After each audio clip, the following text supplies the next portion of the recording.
Hello everyone. Good evening.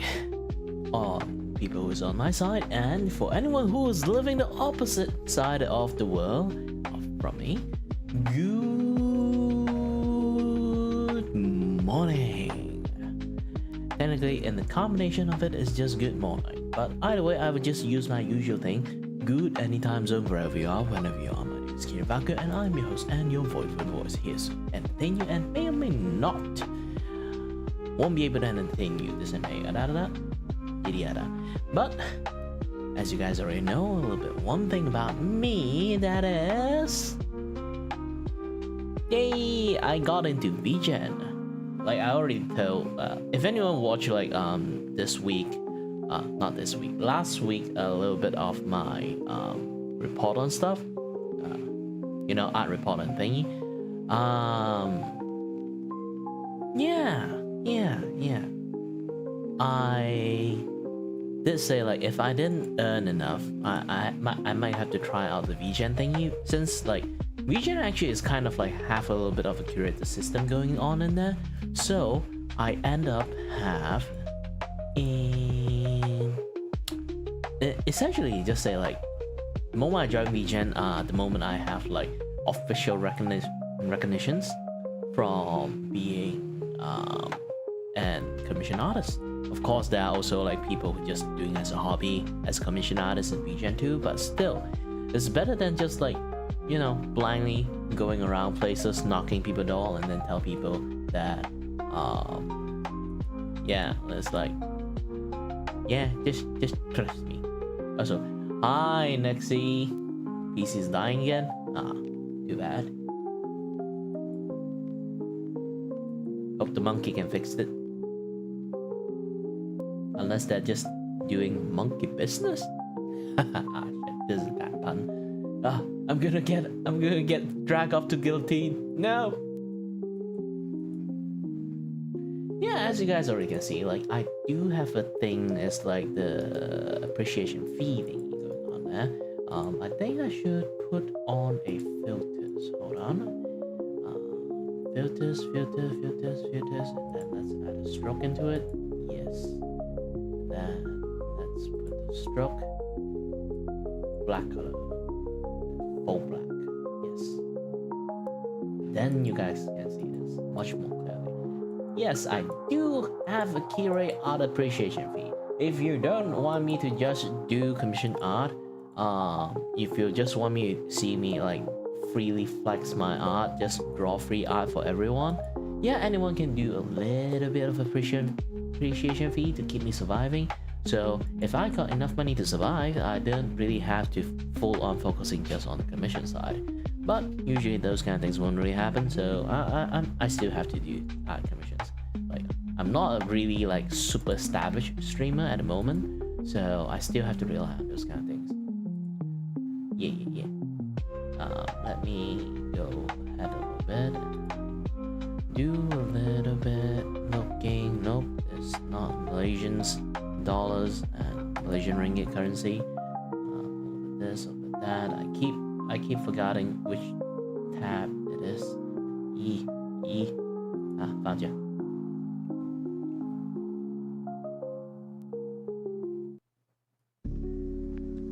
Let's do a little bit stuff first. Hold on a minute. Studio mode. And go to this. And then. Yep. Continue off.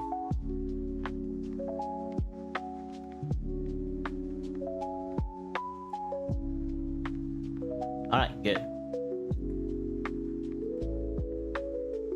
Because it's been a while I'm doing this kind of things, so yeah.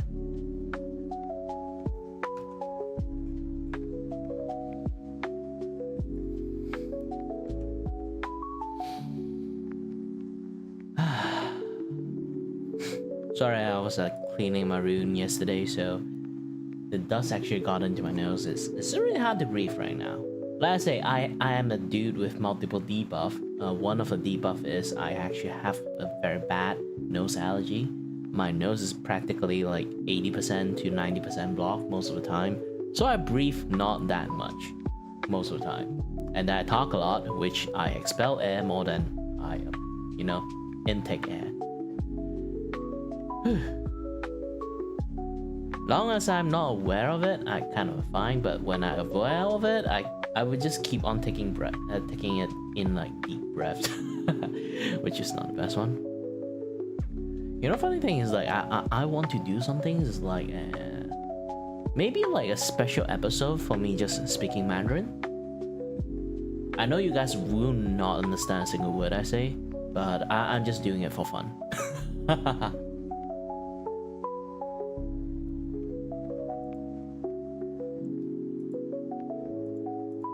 Some people might say this is career suicide because like simply everyone here like communicating with me with English, it's a fat chance they actually understand a single, Mandarin at all.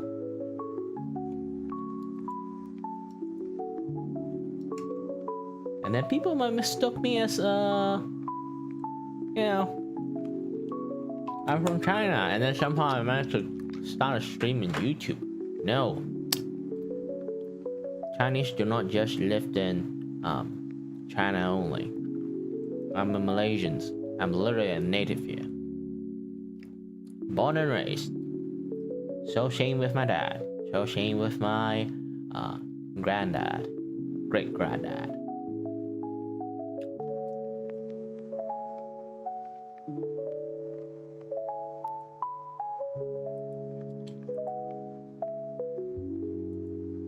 It's funny though sometimes when people can actually like mistook, like back in the days when I and streaming like on Twitch, I often get a lot of like basically like those kind of like either like threat or basically insult for usually like it's a joke about to like any like Chinese persons to China, and then I was like, dude, I'm Malaysians.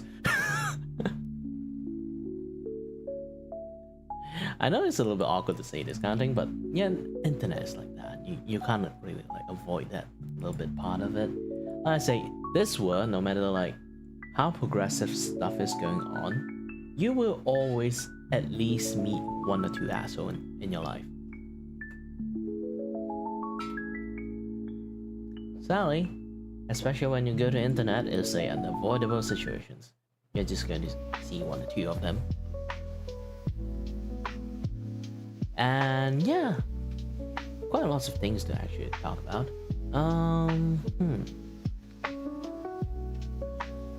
Yeah, aside from this like Vgen stuff, and I also create my own Patreon actually. In the futures, I will try my best to add more Patreon stuff into it. But at the moment, I still won't be like giving you guys like link to my Patreon and thingy, because I don't really have anything to like show it to you guys. So yeah.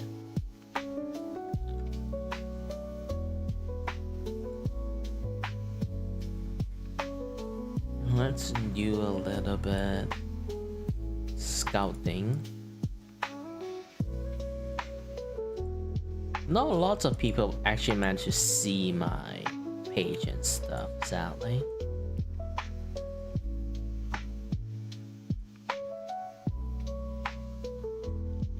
I might need to do like a physical like video ad about my Vgen stuff, because here's the thing, Vgen might be like one of the few, at least better than nothing, commission artist shop. They are still having a very bad like search systems. It's basically if just a normal user come into the site, they would have zero idea what to do. Trust me, just looking at Vgen is like it's a mess actually. You might have trouble to find like discover like any like good artists. Not like good artists, more like specific artists you want.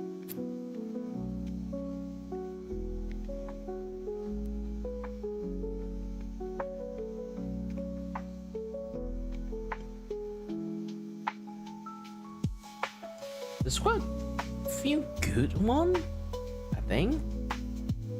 But still, you can't really like rely on being like Vgen, like post your stuff in Vgen and then be done with it. Of course, you still need to do a little bit of marketing, but having the Vgen hashtag to do the marketing is actually at least make things slightly easier.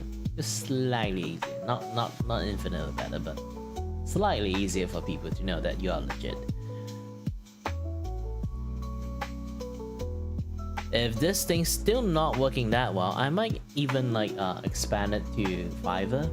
And like I say, I always view people in Fiverr as either they are like a bunch of like scammer, or people who are very desperate. And yes, at that point maybe I am actually legitimately desperate. Who knows? Who knows?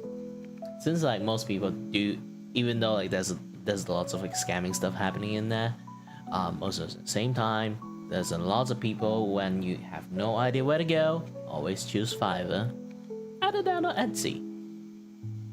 Like maybe on the Western side they choose Etsy more, but on the Asia side, I think Asia or like Pacific side, basically Australia, people would choose like Fiverr more.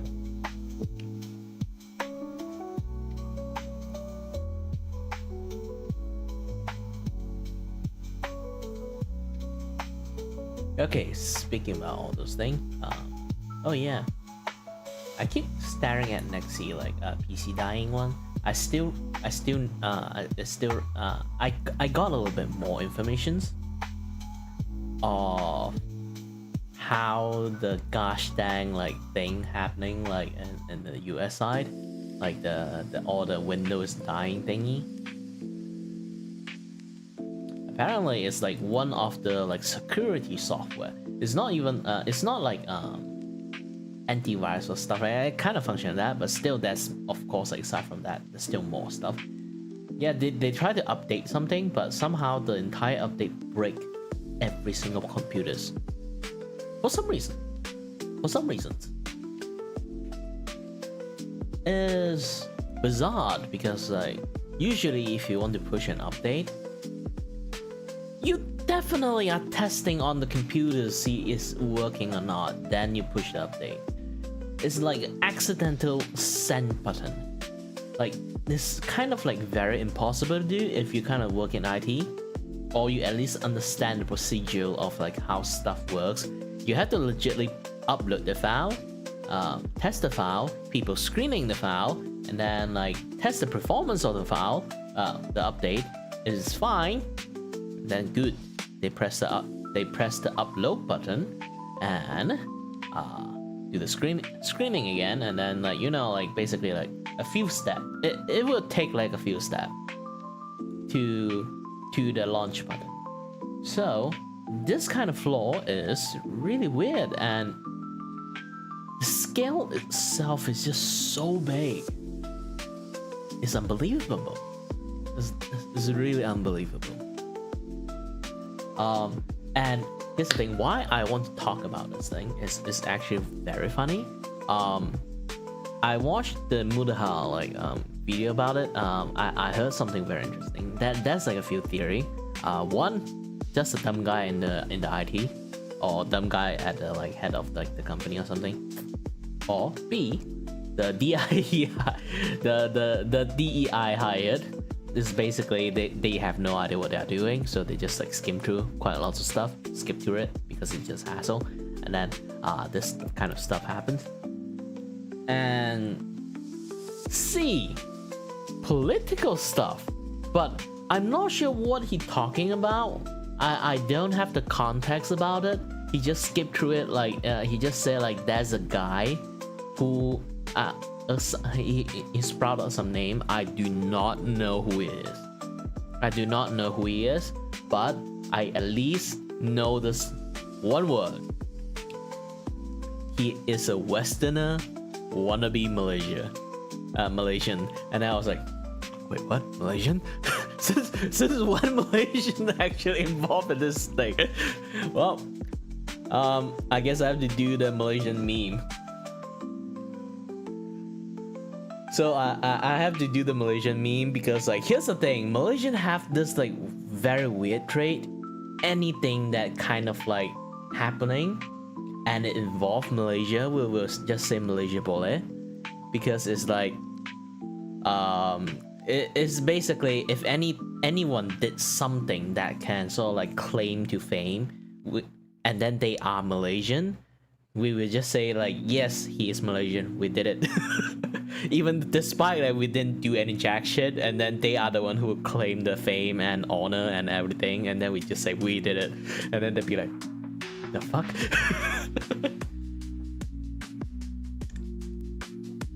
Like that. Michelle Yeoh is actually a Malaysian, so when she get Oscar and then everyone in Malaysia be like, we did it, yeah. And then I'd be like, you know, she just basically like spent a lot of blood and sweat, tooth and claw just to claw her way into it, and then she finally managed to get Oscar. You just say like, yeah, we did it. Like she didn't try it.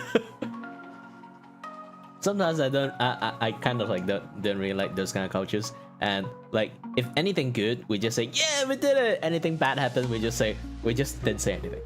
Just stay silent. Like, shut up, Kiray, don't say something. Like something like that happens. And then especially that one thing, Malaysia actually is quite famous for quite a few things. Of course, like Lee Chong-wei, for the guy who do the badminton stuff, he won like shit ton of gold medal. It's basically like is it UK? Like for the guy who always win gold medal for swimming, and then our Malaysia have one guy who's basically always win the gold medal for badminton, and then of course like Michelle again. Also the guy from Daily Show, he's also Malaysian, and actually quite a lot of Malaysian celebrities outside that, but not a lot of people actually know them until like my friends like told me he's a Malaysian. No, I was like, what? No wonder he sounds familiar. Like Malaysian have that, you know, like Malaysian English. So when you speak those kind of Malaysian English, you kind of like will notice that.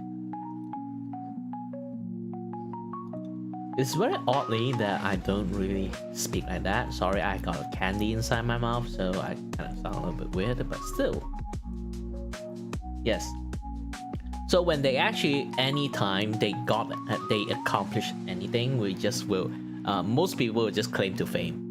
You know, he's a Malaysians, and we are Malaysians. We did it. Malaysia Pole. And then another funny thing is like, do you know, there's one time, Lo-Fi hold the longest record of like streaming, because they just like keep on updating newer like music and stuff, and that just keep on streaming 24/7 non-stop for how many years I kind of forgot. And then one day, the stream just stopped. You know why? EMCA strike. Yes. Lo-Fi Girl got copyright strike by a troll company which reside in Malaysia.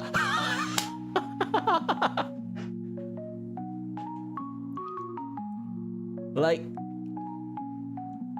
yep, that happened.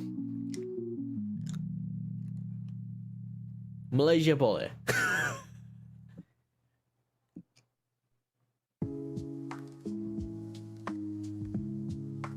That's the gist of the story for like lots of things. Like they did fought for the like copyright strike claim a little bit, this and that, yeah, that stuff, and then they finally can restart stream again. But here's the thing, Malaysia strike down freaking Lo-Fi Girl. That's the biggest news in the world, and the company that strike them down is Malaysia company. Yeah, it's just quite in a way hilarious. Oh yeah, I forgot to push out the stream on my Twitch. Let me click this thing, and then they'll be like, weird, like why this guy halfway talking something? I don't know what he's talking about. What thing? Lo-Fi what? What? Computers what?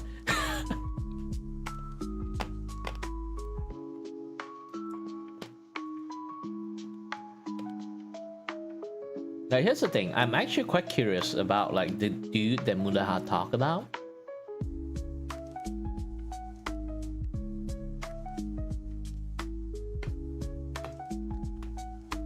So I think the candy in my mouth is a little bit too annoying for me to talk. I need to crush it with my teeth. One day my teeth is just going to be like completely broken by this thing.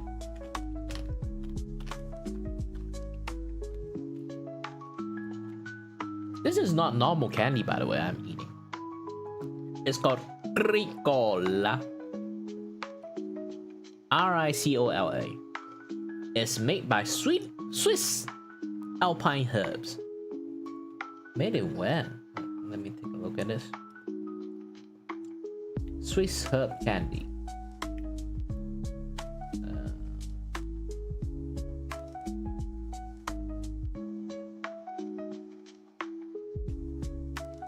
Manufactured from Ricola Ltd. Yep, it's a Switzerland candy. Hi, that's the names. Welcome to the Kiray stream. My name is Kiray and I'm your host and your voice for the voice here to entertain you and may or may not went off tangent and start doing stuff that do not relate it to my stream at all. And you have been trapped. You thought you come here to watch me drawing? No, you come to watch me talking or listen to me talking. Depends on what kind of order you are in. And very good morning to you guys. It's nighttime for me, but for the opposite side of the earth, it's morning time.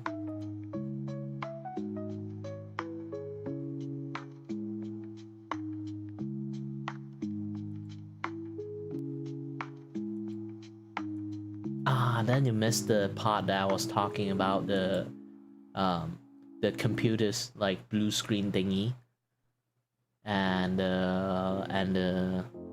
how Lo-Fi Girl got claimed by a Malaysian company. Not claimed, copyright strike. Yes, by a Malaysian company. Like it's funny, and yeah, again, like I still don't know who that guy is. Like I don't know about the context. Like he talked as if he been like talking about this guy for ages in his like in his channel. I just starting to watch his channel stuff not long ago, so I don't know about the context. He said like there's like 3 possibility, like the blue screen update thingy, like which caused every single window in US like broke down. Is A, incompetence, B, incompetence from the DEI and DEI hired, or third is a wannabe Westerner Malaysians. And then I heard about this wannabe, like which Malaysians? And when I hear the Malaysians, and I was like, wait, what?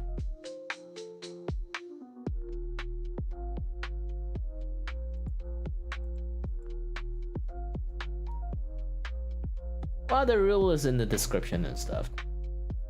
And questions is why is my... Yeah, if you are first time here, my bot will tell you this kind of stuff. If you are not, then yeah, you should already know a little bit this and a little bit that. Just basically, in a sense, I might talk shit, but my viewers should not start to talk shit. Why? It's because that I'm not the one who is going to delete your stuff. YouTube is actually very sensitive to this kind of things. They will auto-moderate your word. So if you kind of like talk too much about something that YouTube don't like, they either flag you or flag me. So try to be careful. This is my rule.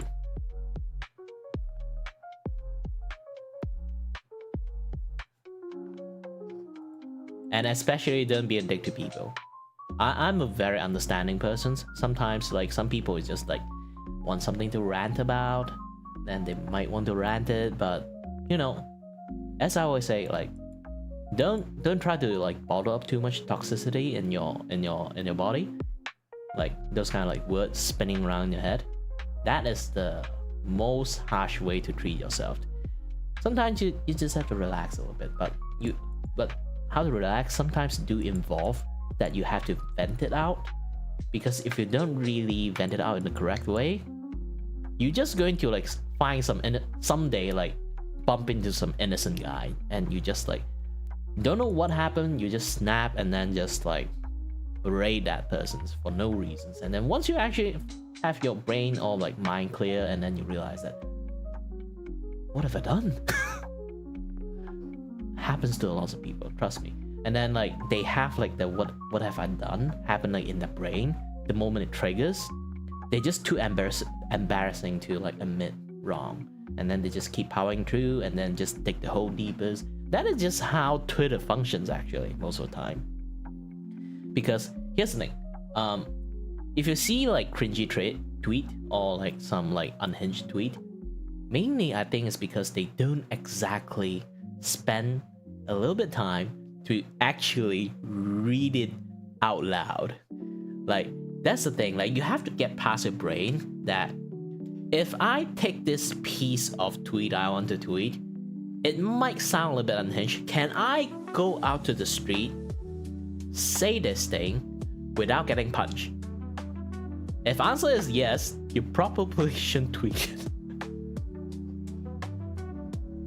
Unless you have like a conviction, you really have a vendetta of like some like really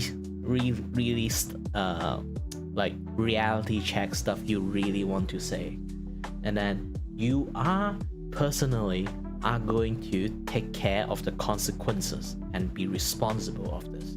If you're either right or wrong, maybe you ultimately at the end become wrong, you have to admit it.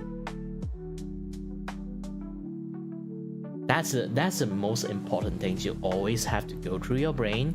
Even though I say that shit, it might also happen to me, because again, when you have too many bottled up inside your head, you just keep spinning on it. The thought is just going to be worse and worse, because each spin is like how you spin a story. You keep telling the same story, it's going to be boring, so you just try to be a little bit, you talk slightly a little bit different, and then slightly a little bit different. The more you talk about that story, the more it change, and the more it change, it can be either good or bad. But usually when it comes to a toxic thought, it just gradually becomes worse. And when it's spin enough, it can be very, very terrible thought. That is something that even the saint can control. Trust me. Unless you're just dumb. You're flat out just like dumb.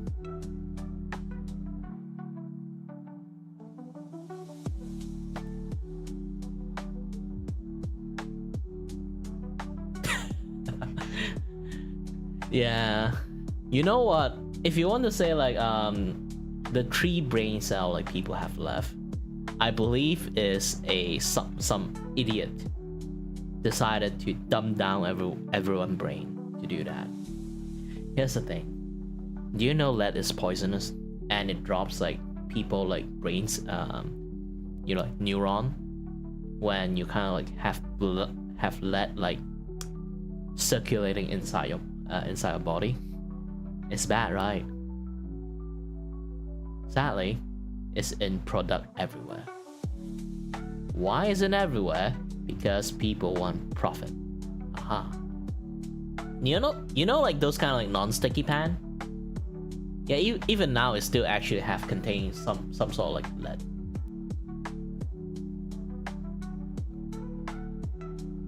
Yeah, lead is poisonous. What, you think lead is easy to eat? Lead is actually full-on poisonous. You do not get this into your bloodstream. Maybe in some sense, some people may actually like eat it, but yeah. But non-sticky pan actually have a substance that is basically identical with lead. One part of like the poisonous part of the lead. So it will affect your brain. And why people keep telling you not to scratch the freaking non-sticky pan, because the non-sticky pan, if you don't scratch it, the poison won't actually release. But if you scratch a pan, I'm not trying to give you like some paranoia or something. Try not to use it, because the bits and pieces of that non-sticky chemical is actually have like a little bit of the poisonous part of the lettuce in there.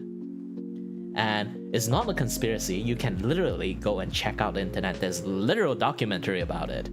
And then like the company that create that non-sticky chemical for like kitchen use keep denying the shit out of it. But people literally can pick up the pieces and then do chemical tests on it. It's literally in there.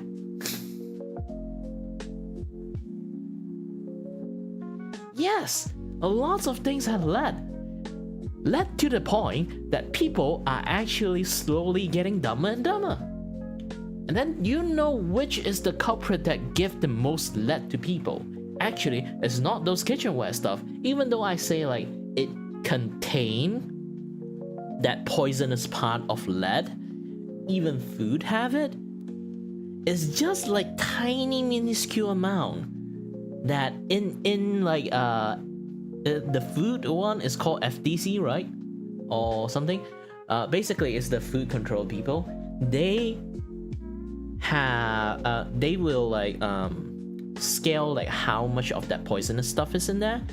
There are, because our body's still able to like process poisons quite well. It's like you can take like tiny bit of cyanide, you won't die, or it doesn't affect you.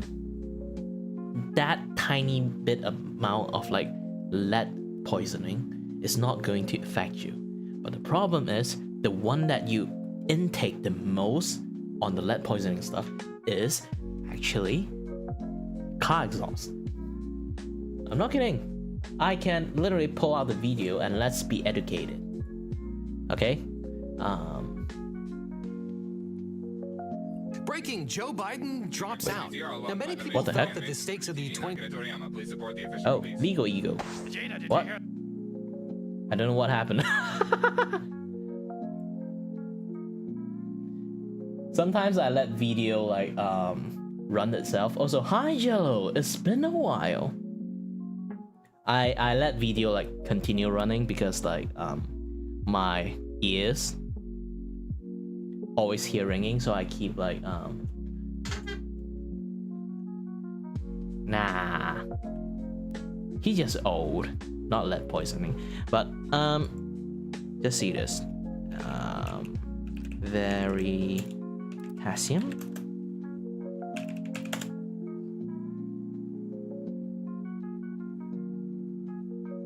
So let's do this. Artista Cafe we go.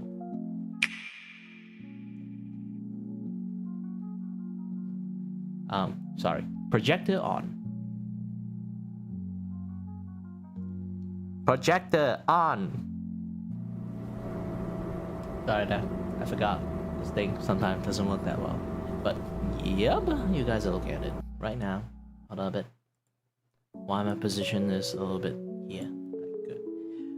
This dude that accidentally, well, killed quite lots of people.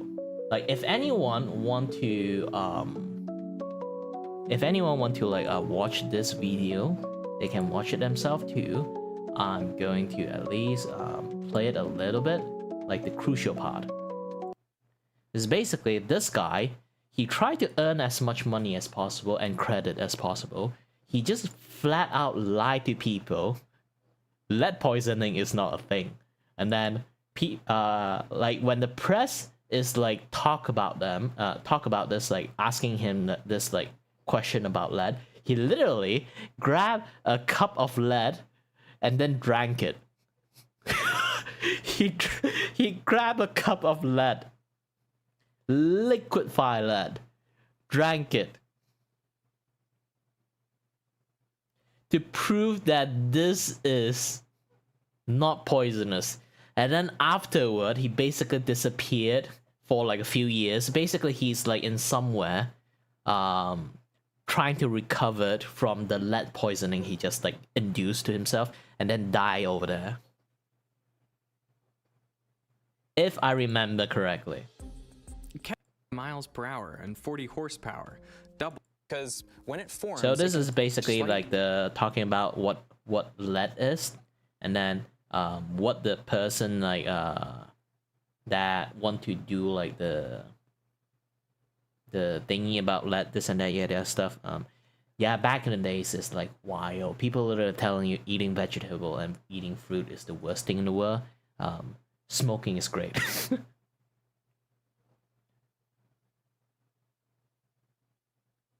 So when it comes to this, just a 101 about engine and stuff. So let's look at this. Miles per hour and 40 horsepower, double the Ford Model T. The Model 30 was a huge success for Cadillac, doubling the company's annual sales. But it had a problem. It was deafeningly loud. In internal combustion engines, a piston compresses the fuel-air mixture, which is then ignited by a spark from the spark plug. The expanding hot gases push the piston back down. The problem with the Model 30 engine was it compressed the fuel-air mixture more than previous models. So much, in fact, that often the fuel would spontaneously combust before the spark from the spark plug. 40 miles. So rather than orderly, that's the best of old car can do. You get multiple haphazard combustions, leading to turbulent pressure waves inside the cylinder. In order to make this level of speed, is basically they just making bomb inside the engine. Knocking wasn't just hard on the ears, it hurt the engine's performance. It reduced power output and lowered fuel efficiency. This is why they are so insisting, like, even though the exhaust of the car, when they invented that particular fuel, the exhaust of the car is very bad. Like, basically, like I say, it's poisoning everyone. Why they still so insisting on saying like it's good for people?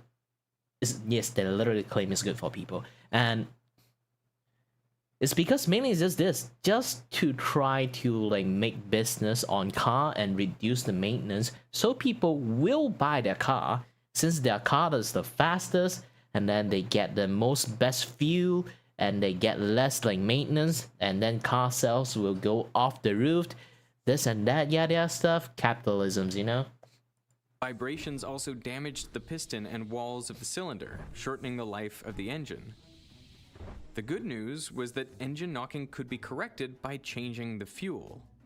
Different fuels can withstand different levels of compression before detonating. N-heptane, for example, will spontaneously combust under only a little compression.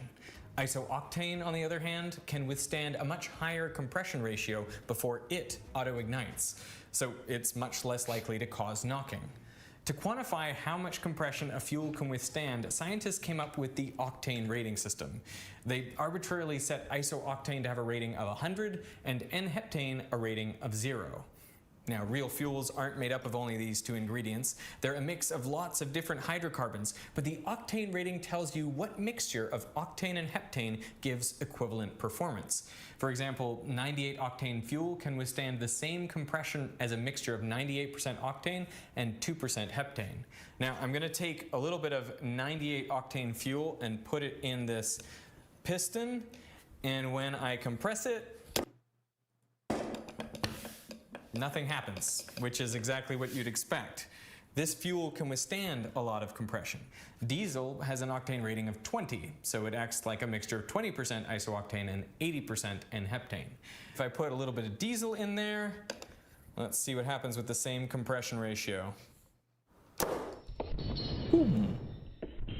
Yeah, this is a very fun experiment. Have anyone tried this thing before?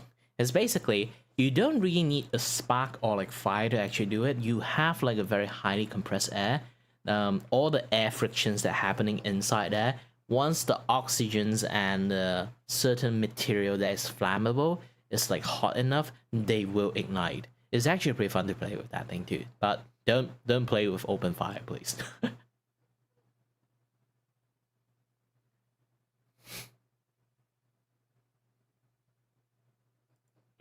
Yeah, basically you can do this with cotton too. I'm not kidding. You can buy something like this, maybe in the internet or something like that. Try to buy the not buy the cheapest shit one, so it might be dangerous. But if you have like cotton in there, you can literally just put some really like ruffle up like cotton, putting in there and do the compressing, it actually will burn too.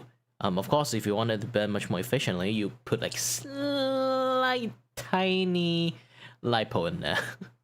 You know, like the you know, like the gas fuel, something like that. A tiny little bit, just tiny little bit. Don't just a drop, like not like even a drop might be a little bit overkill, but still, yeah, this kind of things like is very fun. But you already can see like there's a lot of dust. This is like the exhaust and everything. When you burn those kind of things, like you can see like those kind of exhaust stuff will happening there. All this residual is that it contained lead inside there. There you go.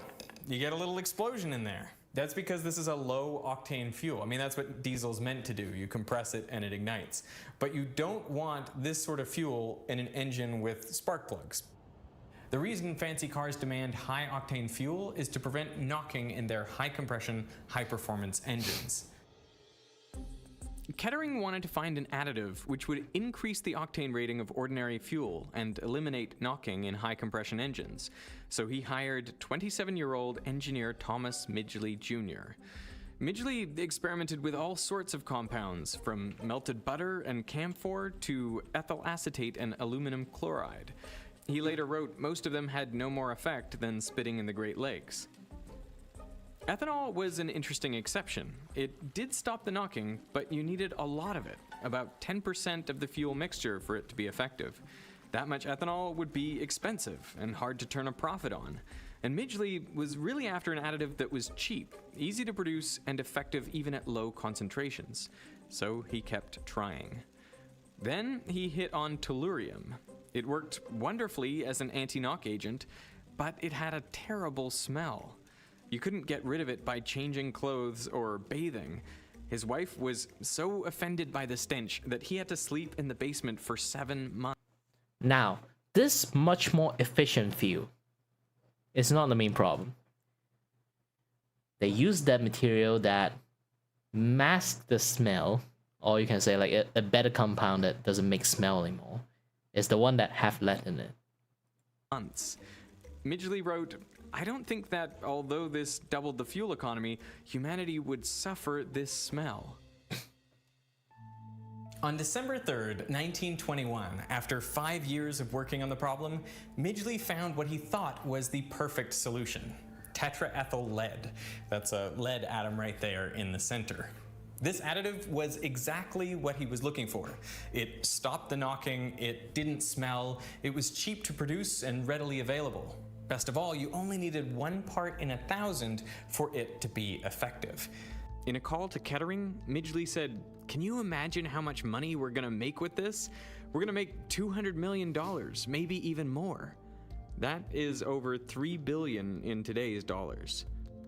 Now, for his discovery, the American Chemical Society gave him the prestigious Nichols Award, and they asked him to do a series of public talks, but Midgley declined. He and Kettering patented the process for making tetraethyl lead, and they called their new additive ethyl, perhaps so it might be confused with another common additive, ethyl alcohol. They made no mention of lead. Yeah, they literally omit the part about lead because they actually know lead is poison. So they literally omit about the part of lead, and then people just keep using it until like the entire atmosphere and air is just filled with lead. And yeah, this happens. This happens. Too bad, huh? So Then they teamed another funny up thing's with happened. 3 of America's largest corporations, General Motors, DuPont, and Standard Oil of New Jersey, to form the Ethyl Corporation. Yeah, this entire Apple corporation is basically, they are trying their best to tell people, a little bit of lead is fine, it won't kill you. Their marketing was brilliant. No man can look at the amazing record of accomplishment here in this research division without confidence that these men are going ahead with an eye to the future, looking for new facts and principles which will make things better and make life easier for all of us.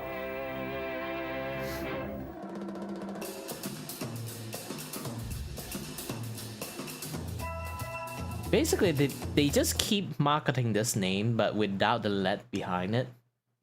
So to the point that people just thought it was just normal fuel. Because back in the days, people already understand how bad lead is.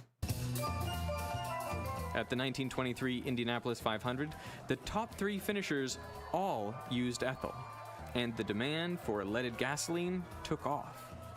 To keep up, Ethyl Corporation had to build a new chemical plant in New Jersey, but the project began terribly. Within 2 months of operating, dozens of workers fell ill with lead poisoning. 5 of them died. Just making the To fuel address is the lead public poisoning. outcry, Imagine like he you have it in held the a press exhaust, conference. and it's There, every he poured car. tetraethyl lead onto his hands, and he inhaled it for a full minute. See? He claimed he could do this daily not without liquid harm. lead. But Midgley knew the dangers. The reason he had turned down the public talks was because he spent much of 1923 in Florida, where he himself was recovering from lead poisoning. He didn't go anywhere near his company's product if he could help it. See? Like, gosh dang, you know it's poison and still do it. And then like, I guess he's already have like enough lead poisoning. His brain is just not functioning well at that point. Like, I think basically it's just that he just like something in his brain just like got burned out by the lead poisoning. So sadly. Lead is dangerous even in small doses. It mimics calcium in our bodies, so there's no efficient way to get rid of it. And like calcium, lead can be stored in bones for years, meaning it can continue to poison the body long after the initial exposure. The organ most sensitive to lead is the brain. Lead breaks down the myelin sheath around axons and prevents the release of neurotransmitters. That's why common symptoms of lead poisoning are headaches, memory loss, and tingling in the hands and feet. And children are particularly susceptible. Lead exposure can cause permanent learning disorders and behavioral problems. And now you see this. Now you know why we are getting dumber and dumber. We're still using it, you know.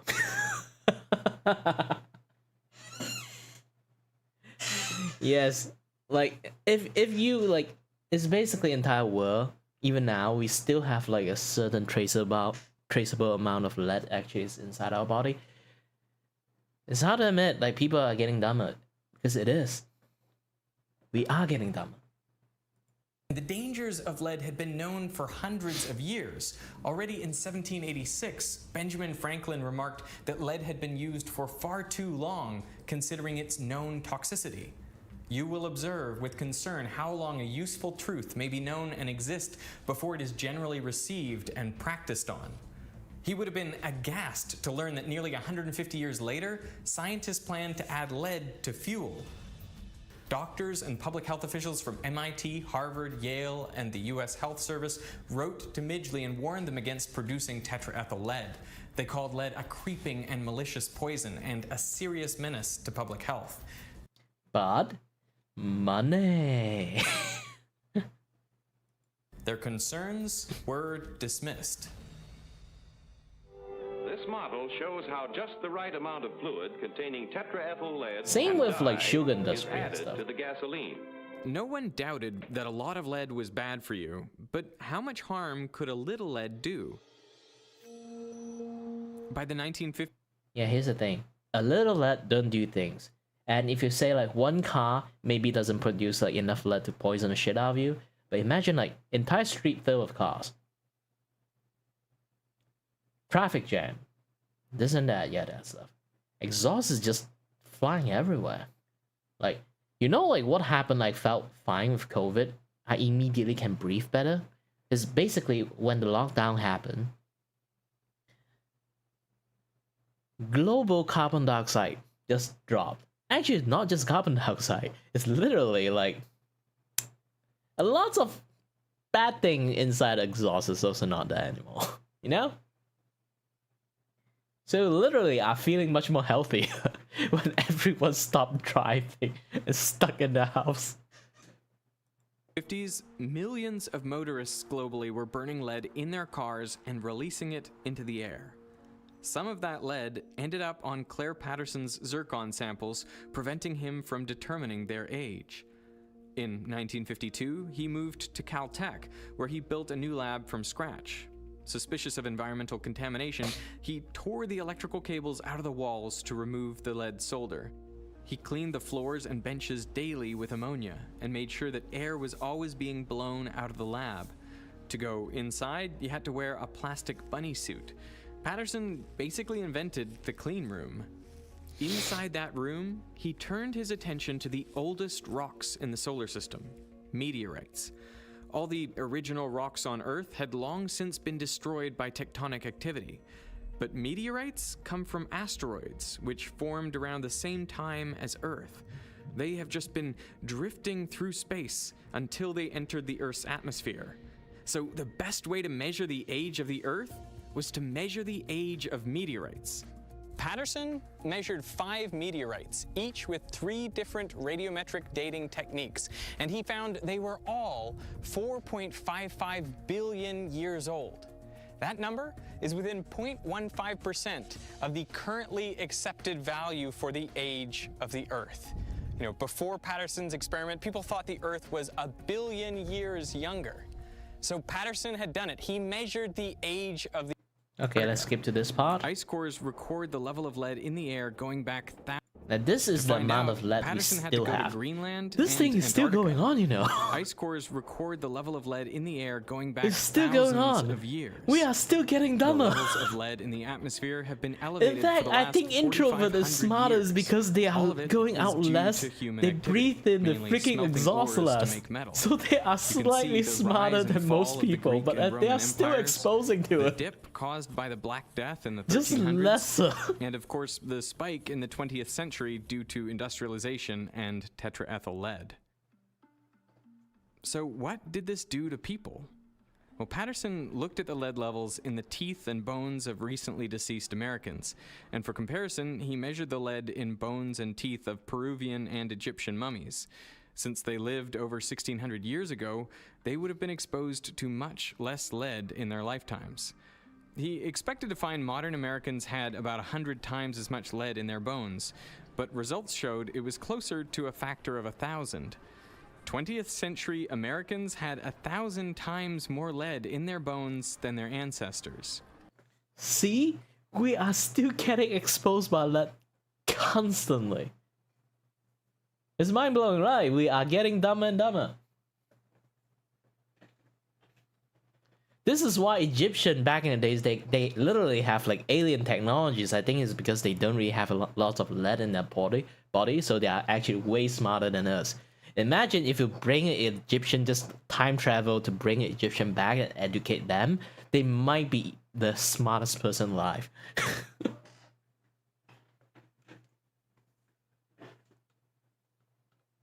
And I will kid you not. And the social media just further basically further enhance the brain rot of people. So this is why I always say like, oh shit, just look at Gen Z, I'd be like, we're fucked. We're really fucked. Of course there's still smart one, but still. Who cares about after like 100 of people, only like 10 is still smart. 90 of them are kind of like brain rot. Yeah, this kind of thing is like happening around the world, and I don't have to like keep looking about this. If you guys really need to like know more about it, you guys can watch everything about this. There's actually another one of his video is talking about another lead producing item. Like I say, sticky pan, the PF something something something something. That's like a long string of like chemistry code. Is actually that thing have the poisonous part about lead. It's not exactly lead. It's the poisonous part that what can affect us on lead. So that thing is basically also everywhere in the world. So we do not just why we actually still like even now government regulations already like drop down the lead thingy. Lead exhaust thingy is still in there, but it's just not to the point that it can kill you or like make you dumber. But why we are still having so much of it in our like body?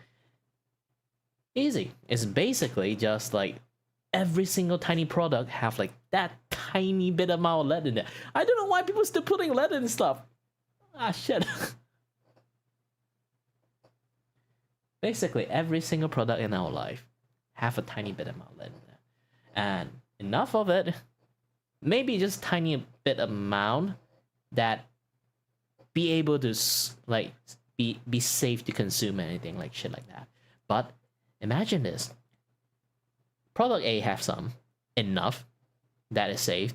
Product B have some enough that's safe. Product C have some enough that's safe.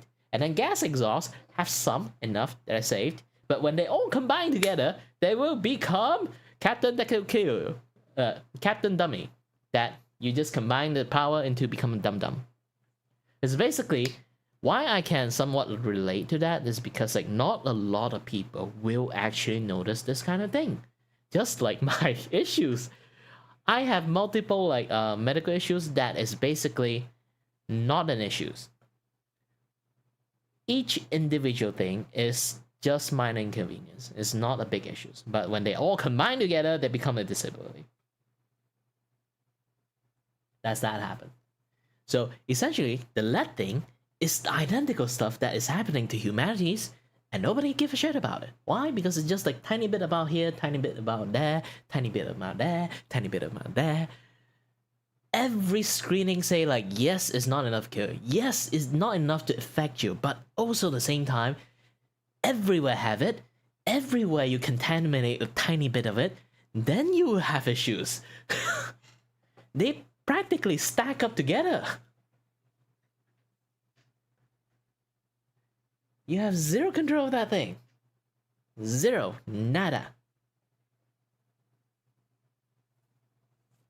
This is why I like streaming. I like to educate people. But still, I'm still not the smartest person in the world, sadly. So I cannot give you any solutions on how to help. And I'm not really sure, since I'm not updating like what happening to the world right now, maybe we have like more lead drop down rate. Who knows? You already can see it in the graph. Is it here? Yes, this one. You already can see it in the graph. Is it not this one? Yes, this one. Okay, you already can see it in the graph. And here, they already start dropping down a lot after the industrial era. But you can see the last moment there. It's spiking. Like, what the heck did we do that we start spiking the shit out of it? Like, what happened?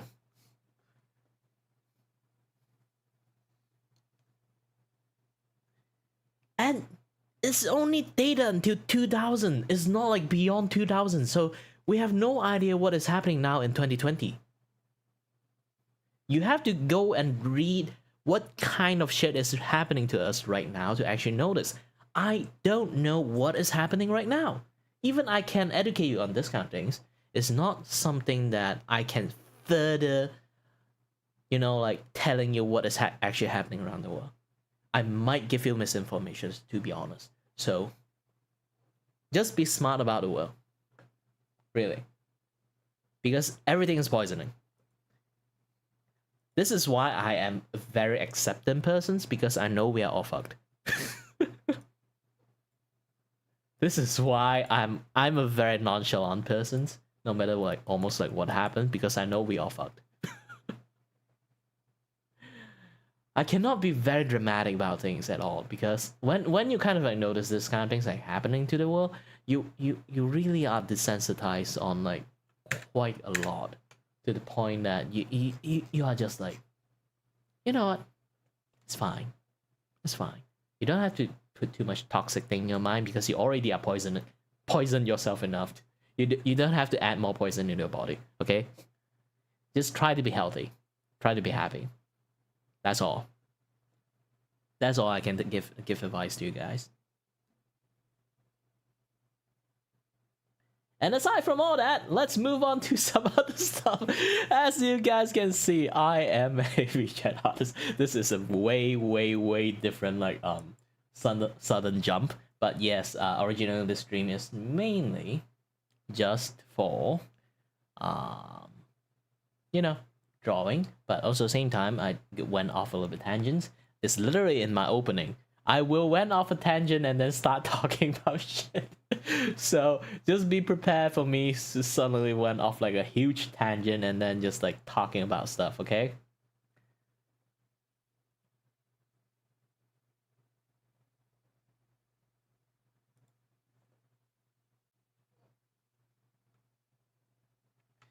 Yeah, then that is me in a nutshell. I'm not really sure I have like ADHD or what. Or I just like to teach people stuff. Here's the thing. I has aspirations before I become a engineer slash artist slash VTuber slash streamer. I want to become a teacher, but sadly in Malaysia, if your Malay, like your country language, is not that well, even though your English is good, your science is good, your math is good, basically everything is good except your country language is a little bit on the bad side. Well, technically it's really bad for me. I can't speak Malay that well. If you're not good at that, you cannot take a teacher license because you are going to need to teach Malay. No matter what kind of situation, you are going to be communicating in Malay. Document is in Malay. This and that is in Malay. So if your Malay is not well, you cannot take any exam or like licensing exam or this and that, yada stuff to become a teacher. Maybe in universities, if you manage to somehow like get through with high grade and then you want to become a university's professors, yes you can. But if you want to become a teacher, it's a little bit different. If you want to be a teacher, you really need to get a license for teaching children. But I can't because I'm just dumb in Malay, so I end up cannot go ahead and get the license for teaching kids.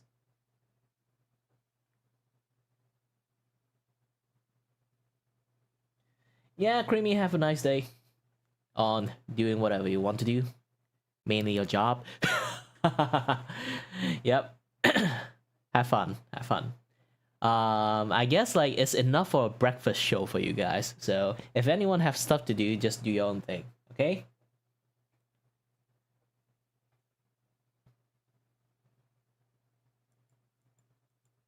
Yep. Ciao, everyone. And I also have to start back my music and stuff.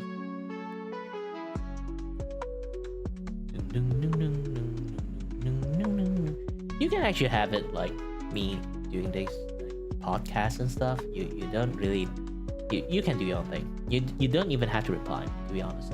I just like to chat and talk. I know people's are here. It's fine.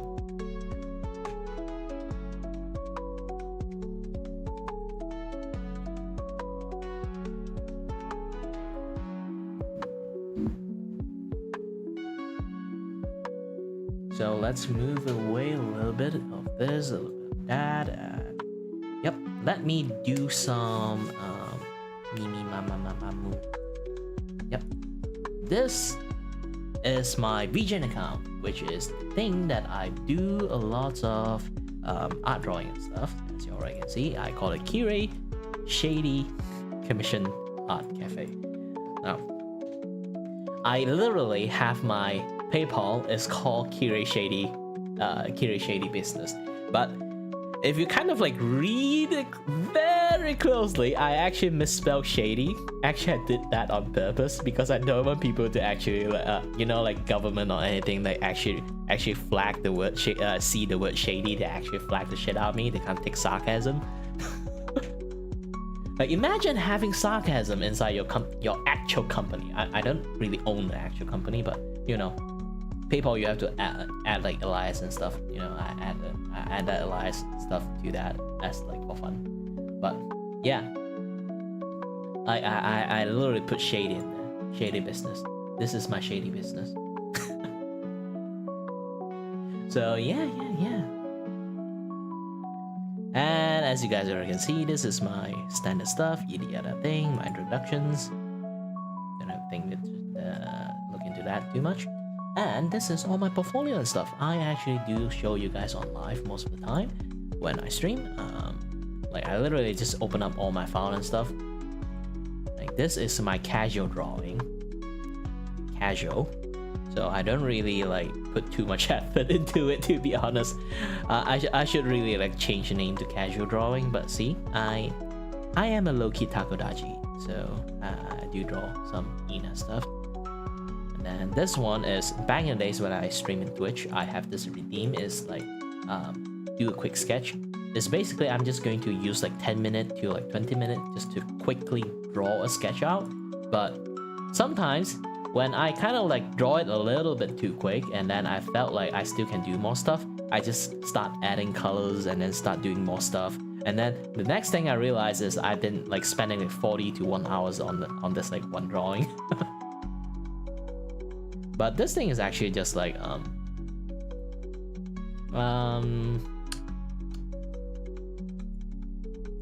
50 and stuff. Not 50. 30 minutes. Yes, this is just 30-minute drawing. It's not that much. Do I have a Discord server? I had a Discord server.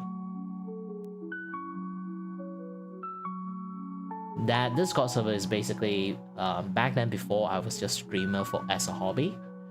So it have like a lot of like shouldn't be showing stuff in there. It's not like not safe for work stuff or like cringy stuff or like the you know the wild take stuff. It's not those kind at all. It's just not functioning because again it's something I made 7 years ago. So most of the plugin and most of like the stuff that I added in there is just not functioning anymore, and then I'm too lazy to fix it. So I have no Discord server anymore. That server is basically dead for me. So I would just have like currently I have my special server, but it's only for the VTuber friend I have or like streamer friend I have. It's basically when I stream. Oh, speaking about that, I forgot to like live over there. I would go into that server, go into the stream room, wait for people to come in, maybe have some chat together. Aside from that, not a lot actually.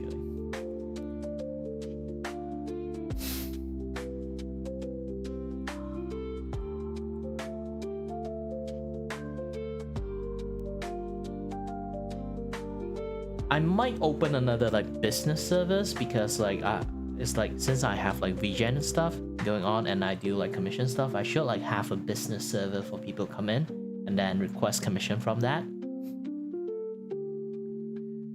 But so far just this, I guess. And if you really want to do like Discord commissions on this kind of stuff, you see my portfolio, you like it, you want some art commissions, you can actually like go to my like Vgen, you can find my Discord here.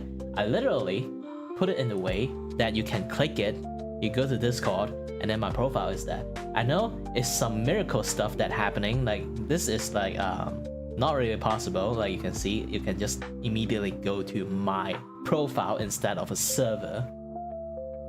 It's a hidden mechanic within like Discord. So yeah, it's a hidden mechanic within Discord. So this is just like a direct DM and stuff. But I don't really do like a personal DM unless it's business related. So if you guys are not talking about like commission and stuff, it's just say like, "Hi, how are ya?" I'm not going to answer any people. That's my rule. I do not do personal DM because I know the internet. There is just so many stuff happening in the internet that is like you can see like people just being scum of the earth like behind the scene. I know I'm not that kind of person, but I don't want people to do speculative stuff. So I personally, usually, unless it's like friend personal request that they just want to chat in the DM, then I'll be in the DM, but I won't personally start a DM talk. Personally, I won't start a DM talk.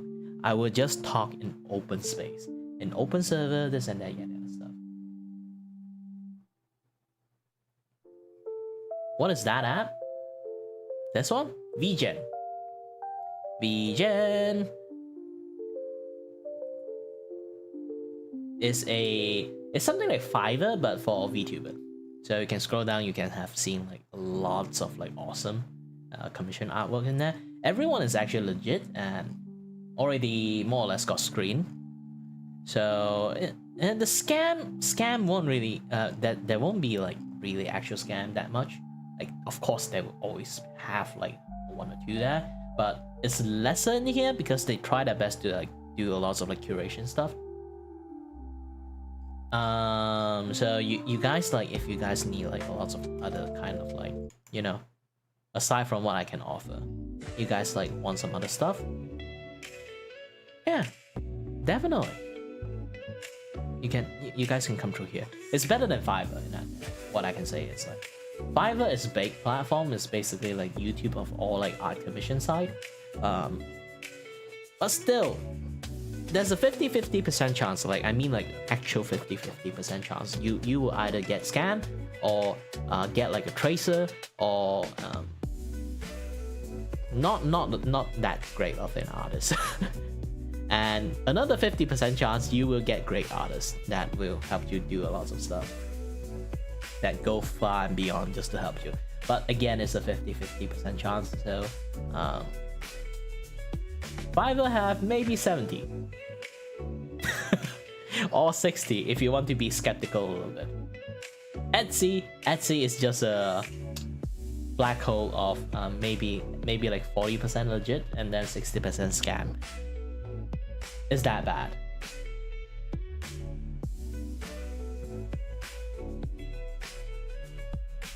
For me personally, I always say this. I always view Fiverr is either like you either get scammed or either the artist in there is really desperate. And if I actually make a Fiverr account and then start like asking for telling you guys like I have a Fiverr account now, means one thing, I'm desperate.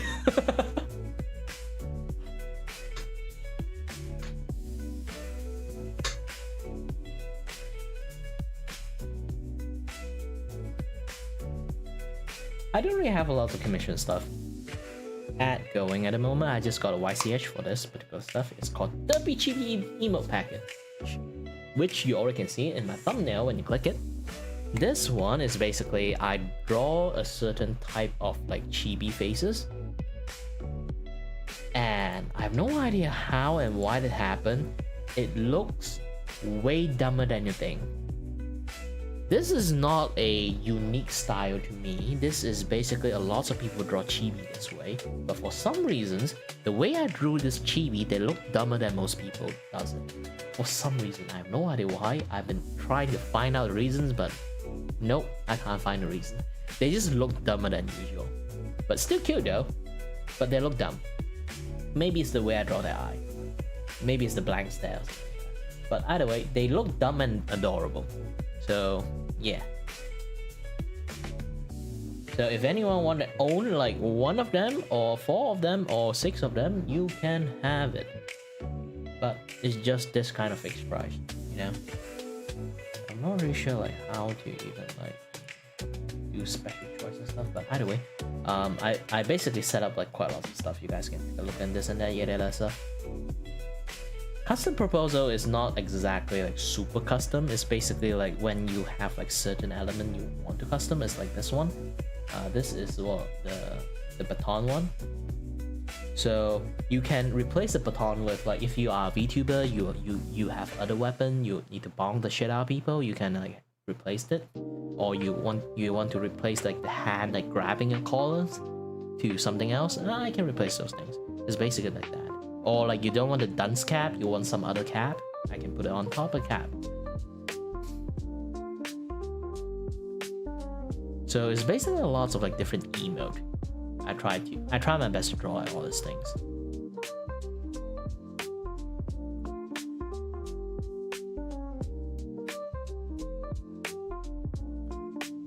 And especially, well, if you read the title right, yes, I do have my 4th commission within this month.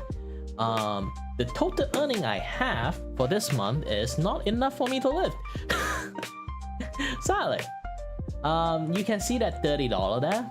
That $30 is my $6 donations and $24 of like commission is my second commission. The first commissions I decided to just like give it as a charity in some sense, because like he have some issues to process the money. So I would just like, yeah, it's fine, because like he's a long time viewer, so it's kind of fine for me. I always do free art actually. I'm just the worst businessman you ever see. Every single time I talk with my friends about how I do my commissions, he would just give if he just too tired of me of like arguing with me, he would just spam this like long ass hashtag. It's like hashtag Kiray, you're the worst businessman I ever see. But either way, yep. So I'm basically only earn like if I count this like 24. Let's pull out calculators actually. Hey wait, I actually got a calculator. I already did the calculations. You know what? Let's clear the history. Escape. So let's just pull this in.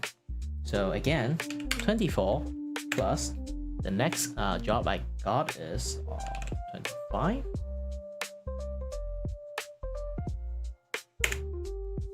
Well, I just started my Vgen business this week, so no, not this week, today. Yes, today. So not lots of people notice my like Vgen account yet. I still have to do a lot of like marketing stuff, create like ads, video, this and that, yada stuff to actually attract like view and stuff. I haven't started those things yet. I'm a little busy because like I do have like a collab this morning, and then I got too tired afterward. And then tonight I still have to do my commission artwork for this month, and I have to prep for like next month's stuff too. Yeah, basically it's just lots of busy work is still there. What was that again? Yes, I need to calculate the 3 commissions, paid commission that I have. So it's basically 25, and then plus another 25. So I only earn like $74. If I add the donations I have, would be 80. Oops, not plus 80. Basically it's just like 74, and then plus that $6, I have 80. So I just managed to earn $80 this month. Aha. And people would ask me, why don't you get a job then? I can't get a job, sadly. It's not because that I have like issues or this and that. I have medical issues. It's basically I'm just going to be a burden in anyone's jobs. Yes, I also, aside from like have to juggle like this kind of things, I still have to try to at least be useful in the family. My family is the one that at the moment is taking care of me. This is why I'm so relaxed. But sooner or later they won't be able to support me. So I'm trying my best right now. Like this past few months, I am really trying my best to manage to earn some bucks to enough that I don't need to take that allowance. I told them to like at least give me a limit that is like this year's I'm going to still taking it, but next year I'm going to fully stop it. So I'm going to use this time to build up my ability to be able to like support myself.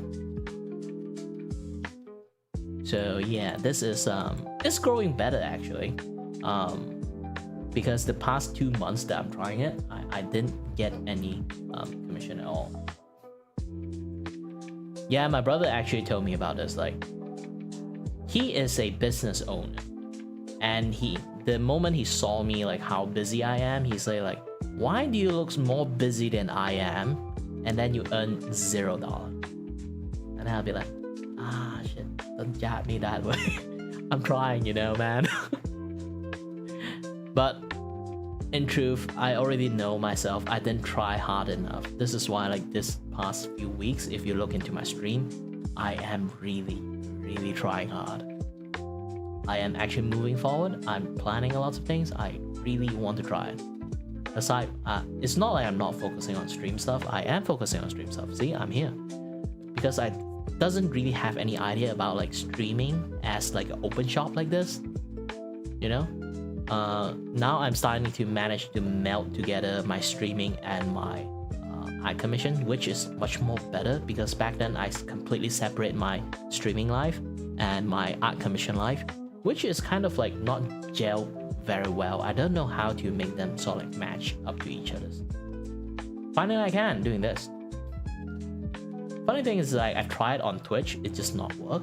It seems like Twitch is just not really viewer friendly for art content. Like, people go in there just to watch booba and games only. When it comes to art content, usually it's just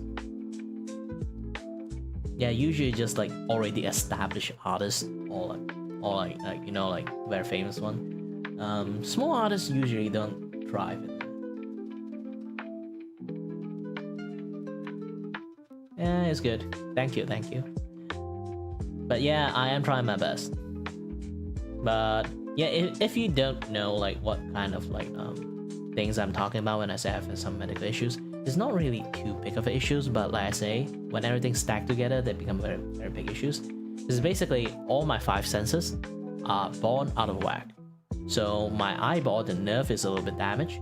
It's just not damaged actually. It's more like the nerve is bigger than most people, so it's much more sensitive. And if I focus too much, my eyes will hurt. Just that. And my nose has some allergy. And again, my nose is basically like 80% covered, or like 90% covered, depends on like good day or bad day. And I breathe less air than most people does.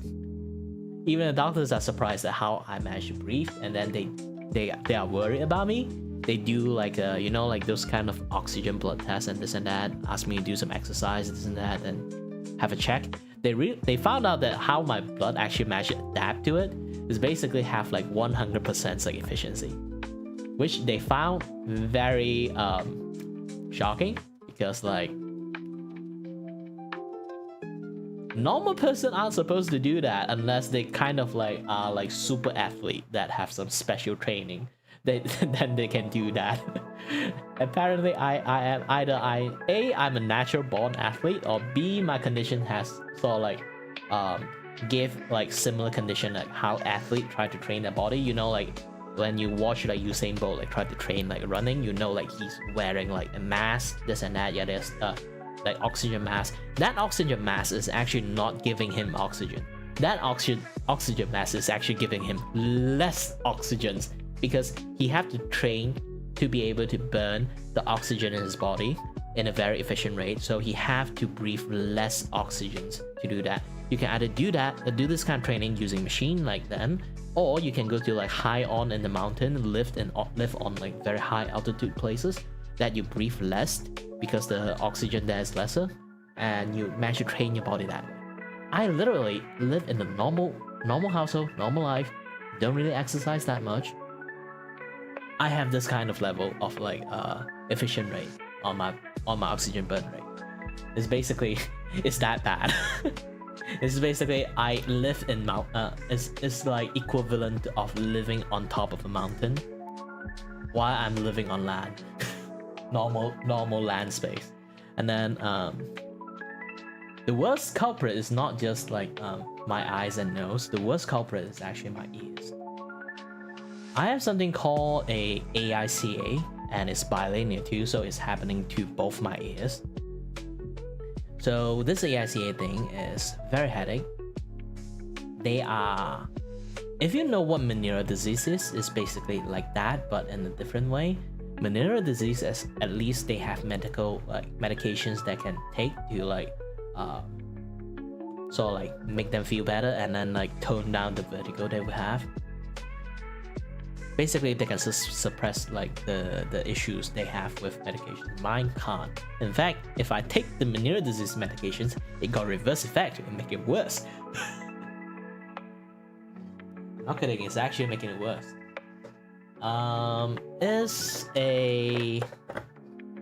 Let me drink some water first.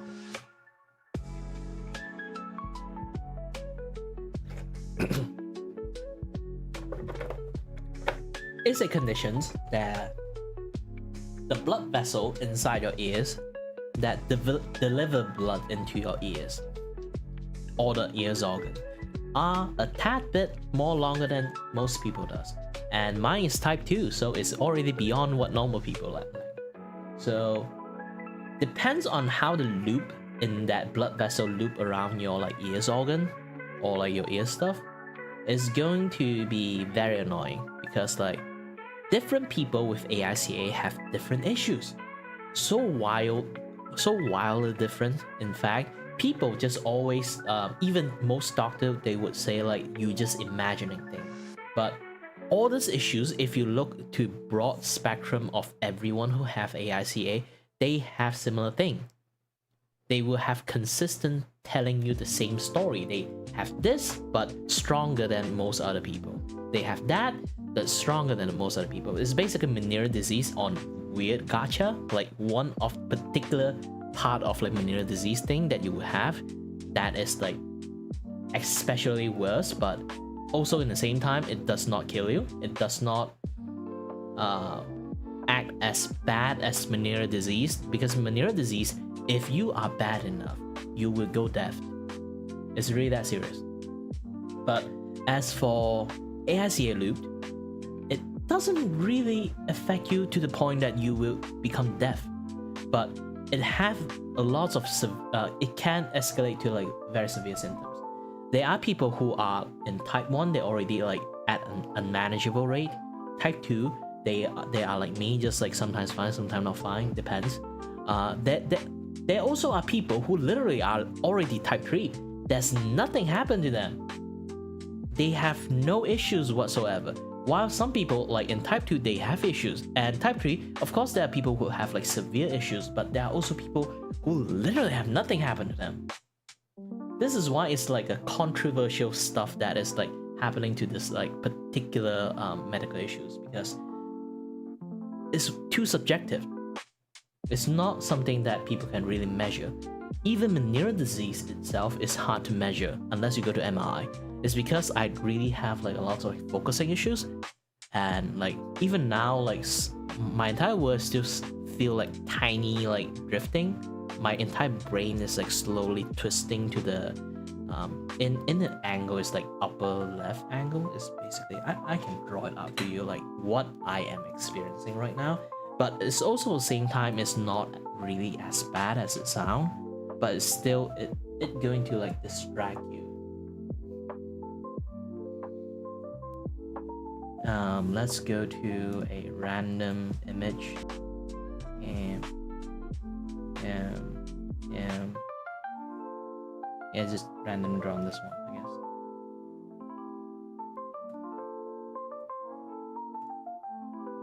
Oops.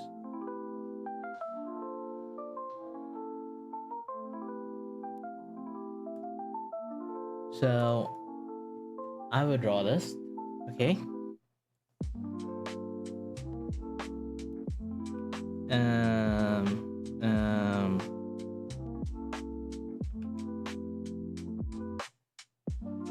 What was I doing again? Yes, I remember. Like sometimes this thing is like really distracting. I can't follow my thought that well. So this thing, this is me. Now my brain is twisting. If you kind of like can see like in this face, left, right, it's my left side. So it's like slowly going this directions. Very slowly. It's not like very big spin. It slowly feel like my entire world is slightly going upward, but on the left. My entire world is just slowly shifting to this direction. It's just, it's a very weird sensation. It's really hard to like explain. If you want to know what vertigo is, if you ever try to play a game, it's like spin in like in one space. Yeah, basically just spin in one place and then just suddenly stop and then walk straight line. You felt like everything is spinning even though you stopped spinning. You already stopped spinning, like your entire world is still spinning. That feeling you have that is vertigo. But for you guys, who is normal, it's very temporary. For people who have AICA or like Meniere's disease or like anyone who have like some other medical conditions that can give you like vertigo, you can have it without doing anything, which is very shitty. And while normal people can, after like they experience those kind of feeling, they can recover really freaking fast. For people who have like medical conditions that can induce this kind of things without doing anything, it doesn't really go away that easily. Sometimes it might be there for the entire day. Some worst case scenario is like a week, but of course I'm not even a week, it's just days only. The worst I had, maybe like 2 days. Yeah, just 2 days. But now I'm actually got a little bit more stable because I learned not to trigger my vertigo that much. But still not the best case scenario because like I still have something called good day and bad day. Currently I'm on my normal day. I'm not even in my good day. It's at least normal day I'm still can function. Bad day though, I haven't really occurred that much. I still can kind of like force myself to function in bad days, but it's not the best case scenario because like it will just keep on accumulating the fatigue, and then I'll just like crumble. Like maybe like if I force myself to continue to power through it, maybe like a month or 2 months, I'll just like my mentality, my physical body would just like slowly crumbling because you know this thing, how annoying is it? It's just constantly there. It's not going anywhere. And my ears having issues, so I will always 24/7.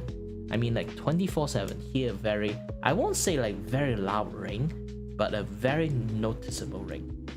Even I'm blasting music in my ear, I will still hear that ring very clearly. It's, in a way, you can say it's hella annoying, but I got used to it. Sometimes I can tune it out. Sometimes I can't, but most of the time I can. When I can't, it's basically my mentality is already at the breaking point, and I'm starting to get a little bit like pissy and angry about like stuff because like it's really. Imagine like have a kid just keep having like a sharp pencil just poking at you every 2 seconds, and then it's like stop it, and then after like 2 minutes it come back and poke at you again. You will flip yourself off afterward.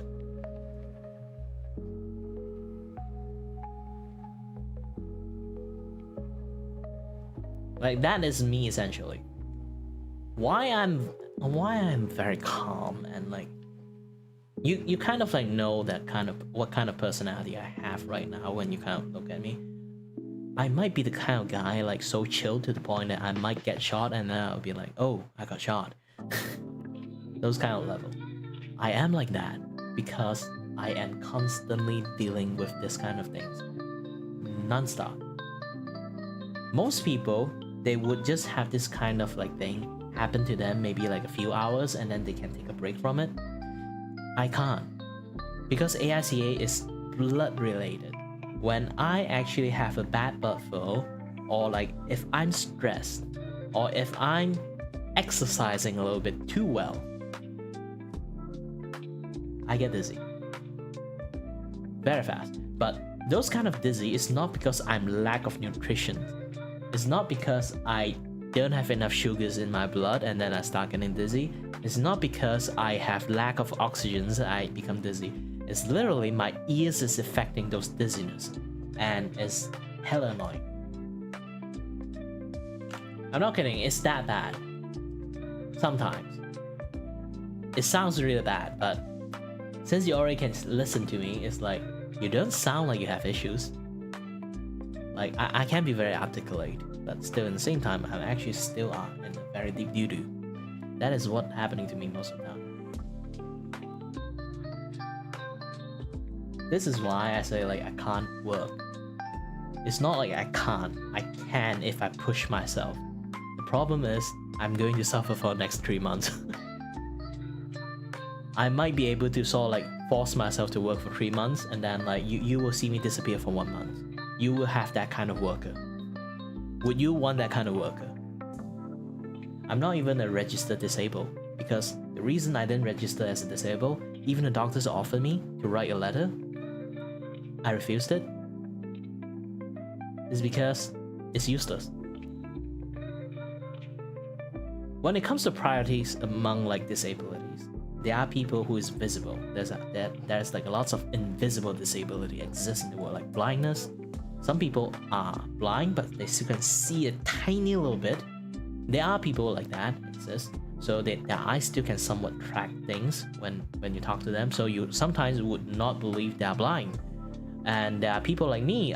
my balance is completely screwed because the ears organ is not just governing your listening, it governs your balancing.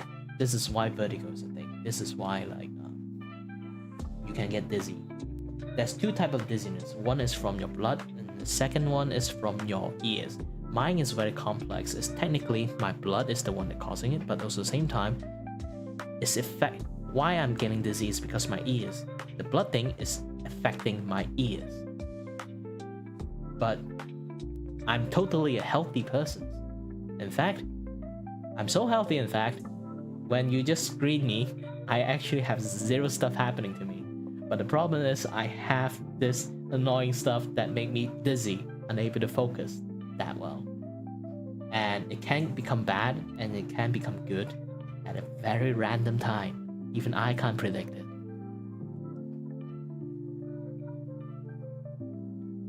And again, like, in no way in sense this is a disability. Even though the doctors say kind of is. It's already listed as one actually if they really want to like strongly suggest it. But also at the same time it's invisible. Because like here's the thing, if I get a disability license or like something like that, card for it to show people that I'm disabled, nothing is going on, nothing is going to like help me. Trust me, I look fine on surface. I can even walk, I can even talk, I can even do stuff. It's just sometimes I can't do it that properly. It's just like performance is like usually a normal person have like 100% performance on the daily basis. You will see me sometime 90, sometime 80, sometime 50, sometime even 10% only. It's a very random things that's going to me. Like every day is a gacha for me. Every day is a loot box. You will never know what will happen next day. That's the pain I'm in. That technically is not even pain. It's that's the situation I'm in. So when I'm fine, I'm fine. So it's not like I'm always not fine. I have times that I'm actually fine. So in priority list, I'm always on the lowest because technically I can work. Like now, I'm drawing, I'm talking, I can work. If I'm trying to find a work that relies on talking, or relies on drawing, or relies on some things that within I still can function, I technically can work. So I won't get any, even I get like a disability like license or card, something like that, I won't get any benefit because it's not inconvenience to the point that I cannot live a normal life. I can. So it's completely useless card. There's no way I can actually use anything. And the only thing that I can technically use is for disability parking. And like I say, even though I walk like a drunk because my balance is screwed, I still can walk. It's not like I'm going to walk halfway and then fall down like an old man. And why would I need a disability parking? I can walk. I can literally park further away. If I don't have space, I can walk to the place. It's not too big of a deal for me. I don't suffer from walking, dude. So if I can get a disability parking, I should let people who actually needs it to have it. So that one is throwing out the window too. Even I used it, I can come out the car, look like a normal person, and I'm going to have argument with people. That is just a hassle.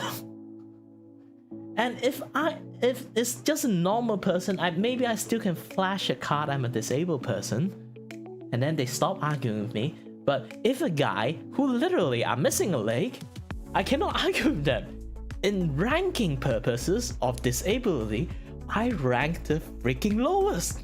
Almost inexistable. A person missing a freaking fingers is gonna outrank me.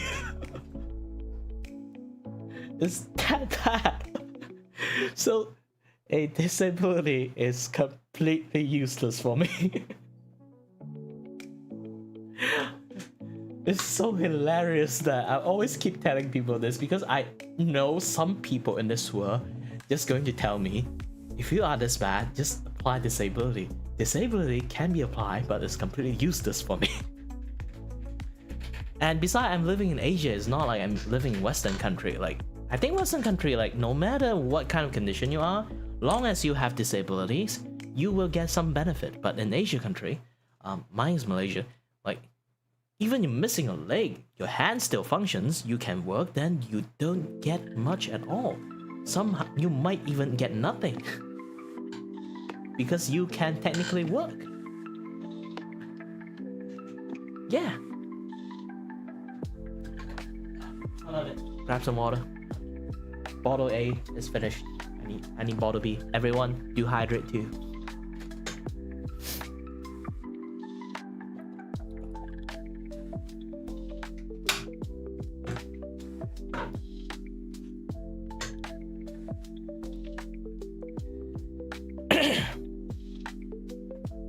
Okay, done saved.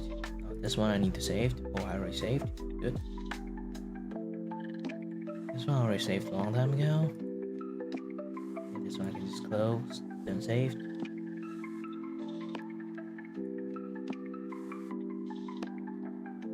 Oh yeah, I got copyrighted by some very stupid shit. But yeah, not copyright strike. It's just copyright claim.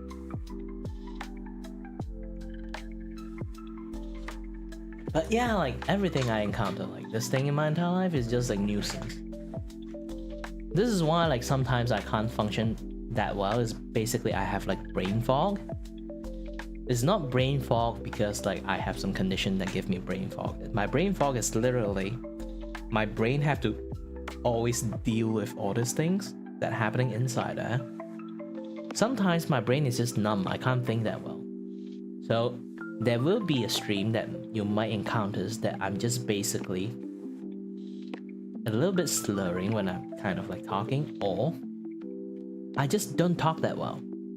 I can't articulate my word that well. I will like halfway talking, I just like, what was I talking again? Like those kind of things can actually happen to me. Today's still good. Today's good. I'm feeling like the vertigo is there, but not enough to interrupt me talking and stuff.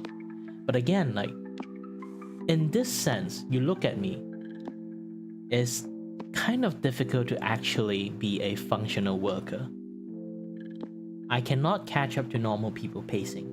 This is why I say like, if I want to force myself to work, yes I can. It's not like I can't. If I really want to work, I can go to work. But also, I'm just going to be a burden to everyone. Especially the kind of work that I do, like drawing, doing 3D animations, drawing animations, this and that, yeah, that stuff, or graphic stuff. When it comes to actual industry works, if I go to a company that requires those kind of service, they will always have a deadline, and it's so freaking close to, maybe it's like, I need this done by tomorrow, I need this done by like next 3 days or something like that. What happened if I'm not good that day? What happened if I'm not good that tomorrow? I already halfway finished and then I can't finish the rest.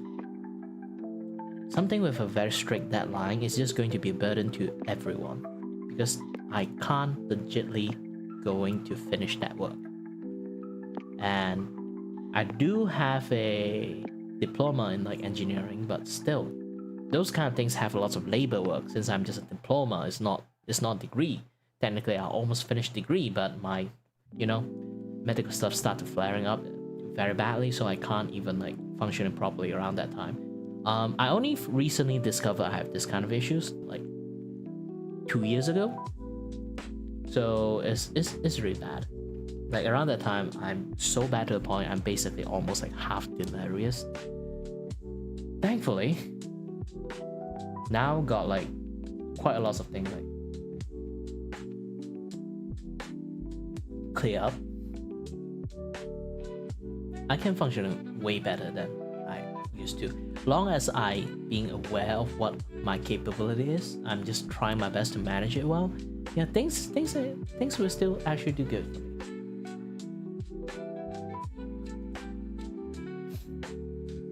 While some people forgot what they are talking about is kind of normal, I forgot what I'm talking about is basically because I have this one, what you call a 1-2 slap vertigo. I will have vertigo, but it's not like a very long-term vertigo. It's like people are just going to suffer for maybe like an hour or two. For me, I have something called 1-2 slap. Imagine like you got slapped by a person, your face so hard to the point that your face looked to the other directions. You would felt like that kind of impact to your brain. That felt like everything just cracked. But the problem is, when you got slapped, your neck have like certain limitations. You can't go past that like left, you know? You won't go 360 spin. If you do that, you're dead. The problem is, mine is vertigo. It doesn't have limitations. So if I get that one slap there, it's like spinning maybe like 3, 4, 5 times in high speed. Just that. With no limitations. The slap spin is just like no limitation, maybe like 3, 4, 5. Happen like spontaneously. And it doesn't kill me. It doesn't really like suddenly I walk halfway and then felt it, I just start flying for some reason. It won't happen to me, but it does interrupt my thought. So most of the time I can like halfway talking, that slap happening, and then I was disoriented. And then when I come back to my senses, and then I was like, what was I talking about again? that kind of things will happen like so many times. If you go to my stream a lot, if you pay attention to my stream a lot more and watch me like talk, sometimes I in my bad day, like you will really notice. This is my normal day, I still feel a little bit of like that, but I also have a good day, I practically feel nothing, but technically it's still there. It's just my brain just decided to learn how to tune it out that day. It's just that. Like I have 3 states. Usually I have normal day, but if I push myself a little bit too much, next day is going to be a bad day. And then if I just like treat myself well, not doing too much things, I would just have a good day. The definition of good day, normal day, and bad day, people might know what is happening, but in reality is not actually that. A good day means that day I'm very healthy. My mind is clear. I have enough energy to deal with this kind of things. My mentality is good. My morale is fine. I'm good. So I can deal with this thing like nothing. Nothing just happened. A normal day, I'm slightly weaker. It's basically like normal Tuesday. I don't feel like especially healthy or especially bad. It's just enough to get a tiny bit annoyed by my conditions, but also same time manageable. I still can do a lot of stuff. Like right now I can talk quite well, despite I feel like the directions, like my voice is still slowly flipping around. Also like Shiro0, hi there, thank you for the Dorito. Again, let's go back to where was I talking. So normally it's basically still me, kind of like not bad enough. Bad day have 3 type of condition. Either A, I push myself a little bit too much. When I'm in my good day, I thought I can defeat anything. I would just overwork myself, and then the next day I'm going to feel the impact of it. Happens to me so many times. That is a bad day. So my brain is basically unable to handle the recoil the next day. And scenario B is I'm just not really healthy that day. I maybe like overwork myself a little bit too much. I push myself a little too much. It's very different from A. A is literally I overestimated myself and then overwork. And then the scenario B one is just that day I just not feeling that well. Just out of random, just not feeling that well, like feeling weak or something. Maybe I'm sick, maybe I'm not. Who knows? But when that happens, bad days also can. It's basically my mentality that day is just not that well. Maybe I watch some tragic movie or like some bad stuff happening to me, I just unable to deal with that other things that happening inside my brain right now. So that is my bad day. That is going to happen time to time too.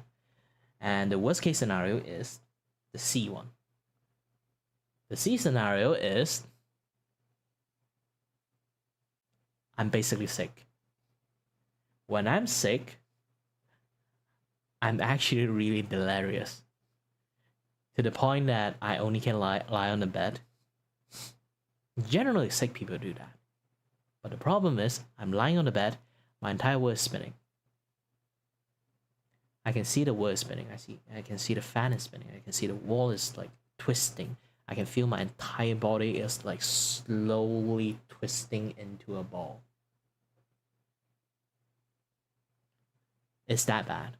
And when I somehow manage to fall into sleep, I would feel like I'm in a fever dream, even though I'm not in fever.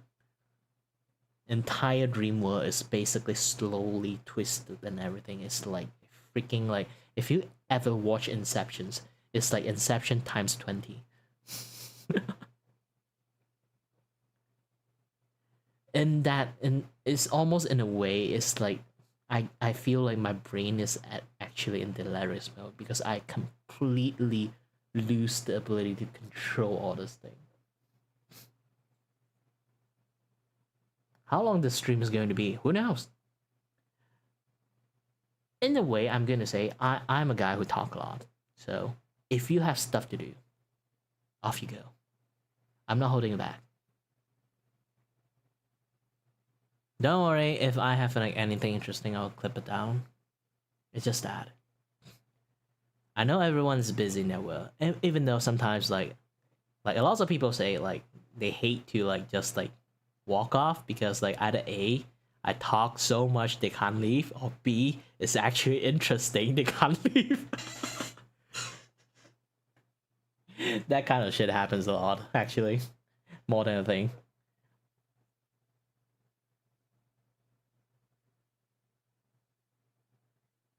Yeah, depends on like how I'm able to handle it.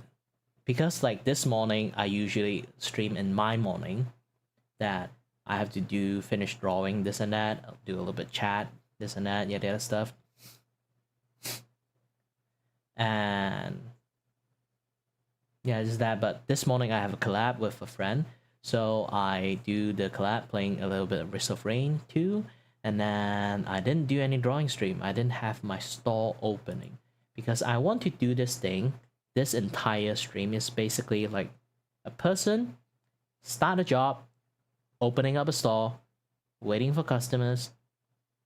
It's like a cafe. People come in and say they want something to be drawn. I draw it for them on the spot. Of course, they have to pay for it, but still.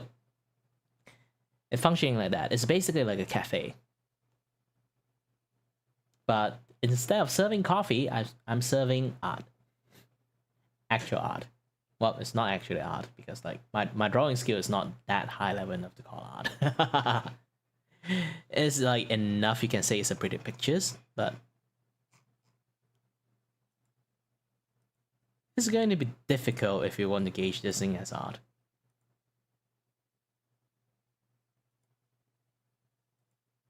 This is actually me. Back in the days, I actually knows how to draw like mermaid sequins and stuff. Yeah.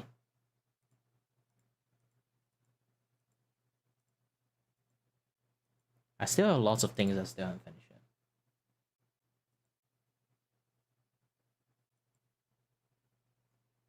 Oh yeah. What is today's stream again? Ah yes, I'm supposed to draw stuff and I didn't draw a single thing. Silly me, silly me, silly me, silly me. I'm more of a just chat streamer rather than just an artist, to be honest. But again, like being a just chat person in a Twitch is horrendous. Nobody wants to go to that place. It's a cesspool of booba and zero viewer. Unless you are an established streamer, being a just chat streamer in like Twitch is impossible. Flat out impossible. And also, forgot to say this. Hi there, Jenny. It's been a while. It's been a while, man.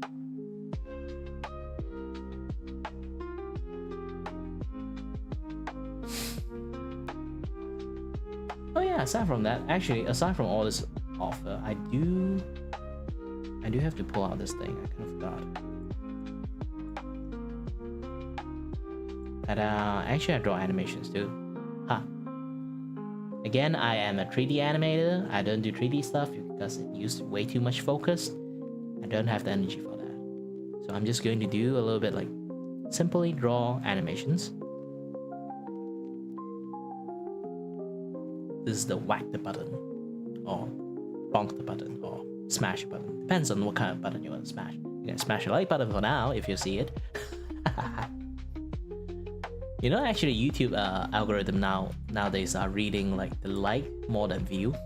It's basically a click-through rate. People see like, oh, they see your stuff, and then they click into it, and then they like your stuff. They actually click the like. It actually helps the exposure of the stream. And let me take a look.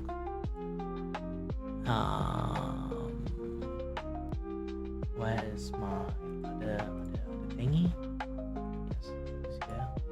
So if I drag this thing down, I don't mind showing you guys all these things. So just give it a refresh. So you can take a look at this thing, go to analytic. It's pretty good actually. Like maybe like the first hour. Yep, it's basically like the first hour nobody's actually here, and then starting slowly getting more people. But you can see the reach. Oh, the reach is actually in so many scales is not really visible. But they won't show the reach thingy, but you still can see this impressions. So impressions is basically how many people actually manage to see your stream. So they manage to see my thumbnail and everything and stuff. How many people look at it, how many people actually click into it. There's like 25 people click into it, and then I have 40 view. Means like there are people who literally either like autoplay stuff and then manage to drop into my stream and then just say ew and then go away, or I can't figure out other scenario. It's basically just like that. So generally things just happen like that, and then after I still have my video stuff happening too. So I do like talk show stuff, like yapping thingy, and this is my deep dive on animations of Boruto. I'll show you guys a snippet part of this. Just look at this arm. Look at this arm. The moment you just see this. Look at his hand. Basically, the trailer shows it all. Holy moly! I'm legitly coughing. I'm so flabbergasted to the point I legitly are coughing. As a animator, it legitly damaged my soul watching that animations played. Man, it's just that terrible. But again, let's do a little bit of reviewing. So like, let's see the video that is like performing well. This one, the anime one. Okay, go analytic.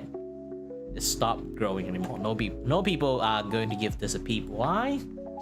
My reach stopped. So around this, you can see like no matter how long the day is, the reach is just going to be 1, 2, 3, 4. Always video. If you're famous, your video lasts 7 days. If you're just like a small streamer, small video creator, your video might last only 3 days, like this. Maximum just 3 days. And I only got like this much impressions. The only day that you will be graced by the YouTube algorithm god is like this particular one. You can take a look at this. I got like 300 views for no reasons. I have no idea why. And then I go to take a look at the reach, and then I'd be like, first day, holy shit, 10k-ish. And then second day, like, holy shit, 30k. Like, this is basically algorithm god is like telling you, like, yeah, maybe I boost this particular video for no reasons. But the problem is the click-through rate is abysmal. So because of this click-through rate, like 90, like around like 100k, let's just round it up to the upper echelon. Just say like 100k people seeing this video, seeing this thumbnail. Only 3%, 0.3% of them click into the video. So it will mark my entire channel useless. That's why afterward, my channel is not that well anymore. And just pray to God one day they will increase and they will try again and then spike up your freaking stream again to see like is it going well? Is the click rate going well now? Oh, it's still like 3% hit rate, and then we just like abandoned it. You can already start seeing it, it's just not growing anymore almost. And the next 3 days, and this is like the second day, so maybe after tomorrow it will stop growing, just flat out stop. So everything, if long as you have a consistent 0.3 rate, they're starting to reach that point, the impression will stop going. When the impressions stop going, your growth of that video is basically dead. This is a consistent thing I always see. Like when it reached 0.3, you can see like most actually have like a very consistent rate. Oh, this one is 0.4. I'm lucky in this one. So 0.4, and then let's take a look at this one. It's only like 16, like sadly. You can see like 0.2, it stopped. Maybe like it's still increasing, like, and now it become like 0.2. Basically around this time it's basically like 0.3. It just stopped. It just don't see any effort to show it to other people because nobody want to watch it, and then it just stopped. This is basically, now I'm just basically teaching people how to do YouTube. But yeah, if anyone who want to put YouTube as a career, if you can't go past like 0.3 click rate, you're going to have some issues with your stream. And then this one, yep, it just stopped. Maybe like around this growth, there's lots of people click into it, but they just decided to stop because it's just not having like a good click rate after that. Or people felt like there's like a negative impressions. It's literally, there's a word angry in there, so YouTube just refuses to show it sometimes. When it comes to positive stuff, yeah. Ooh, 1%. Oh, now you can see that consistently. Why this video have much more view is because this one have a good reach, so they decided to improve the reach on the rest of the video. This one is not going to be any good. See, they have seen a good reach, good click rate, so it's just slowly escalating and increasing more viewer until the point and it reached this one, and then it just ooh, pew, but it still stopped. So they're starting to see like it's dropping. The more video I put out, the more it dropped, the less supportive it's just going to be. Yeah, stuff is just going to happen. I just need to put in like much more consistent work. It's just really hard to study YouTube algorithms sometimes because they are just so random.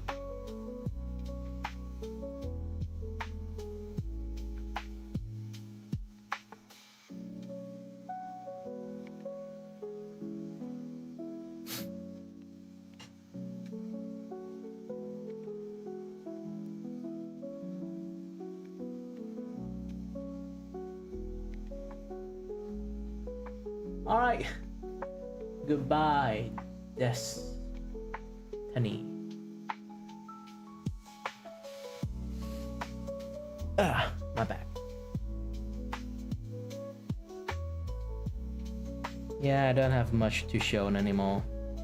I'm basically in a way blue ball people, just keep talking about stuff rather than just drawing. Post cube. Now,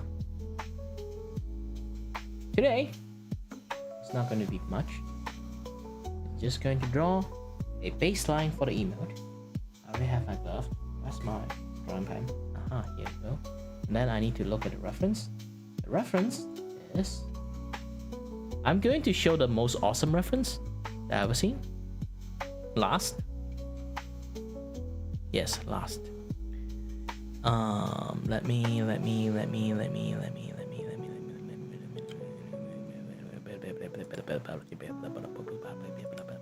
Found it. Okay. I'm going to draw the first one using his face. He want a Saitama like those, that doom shock face. Okay. Just going to draw his face here.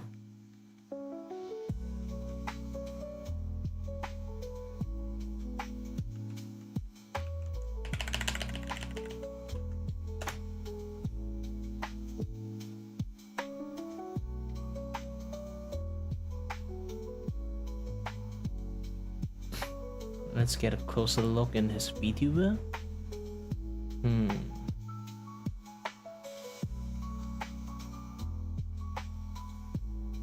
This is not the best angle.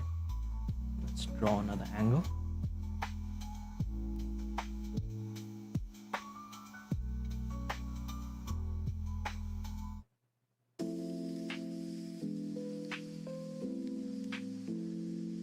This is what I can't do because like on the shading department it's just not the best one.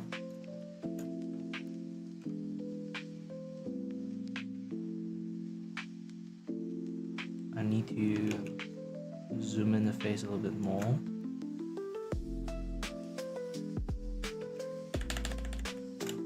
Put this in the centers.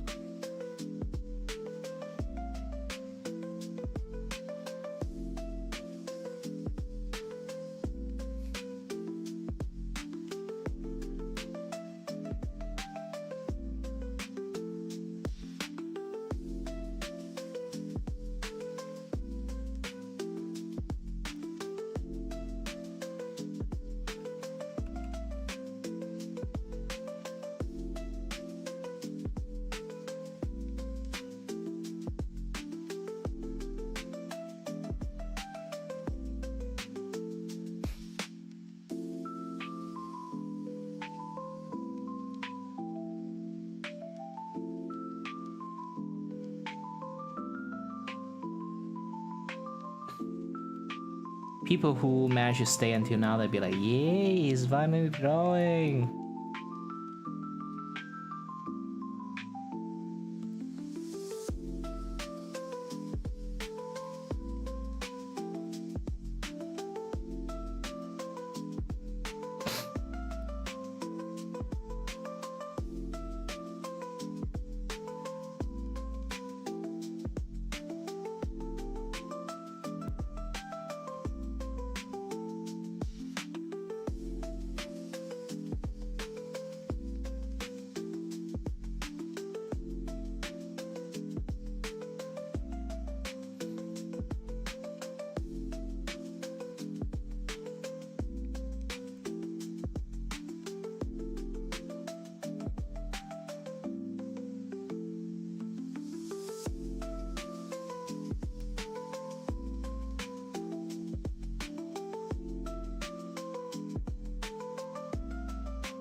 The face is a little bit hard to draw.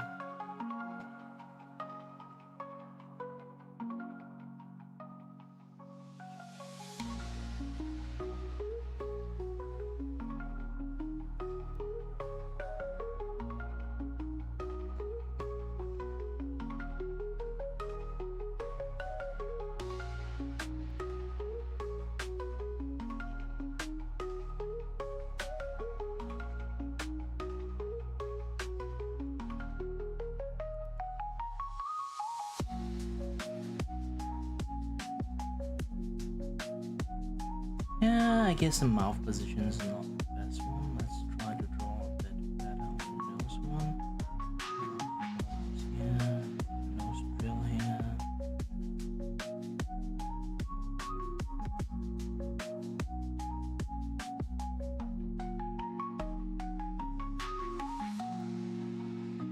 I'm going to give him a very straight nose instead because anime.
This is bad. I might have to do some practice round on drawing his face first, because I haven't drawn his face first. So usually I'll do something like this. Let me open up some drawing.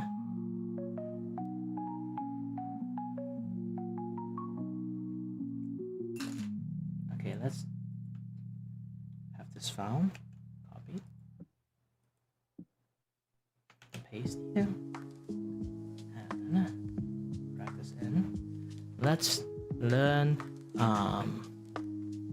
Mamo face a bit. So let's take a close look. Mamo face is that's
Oh, I turned off all the ruler stuff, so turn it back on.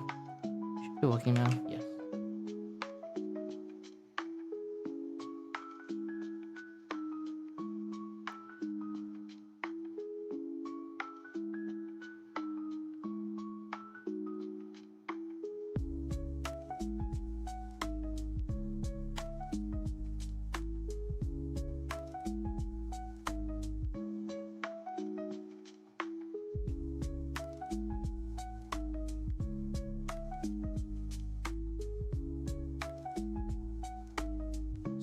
has a pretty long face.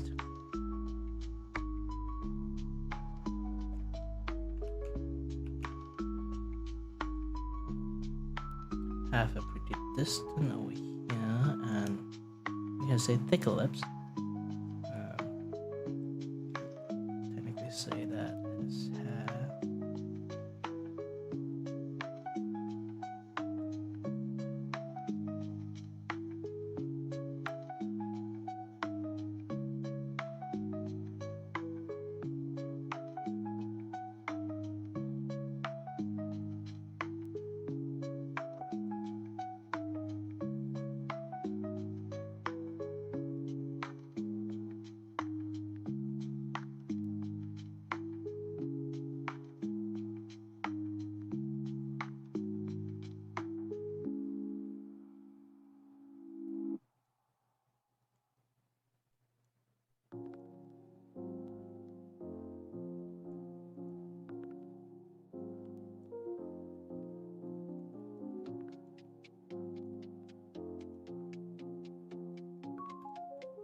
This is his look. He have a mohawk, which is pretty rare. When you're happy, you know, and you know it, and you clap, clap, clap. Anyone remember that mohawk thingy?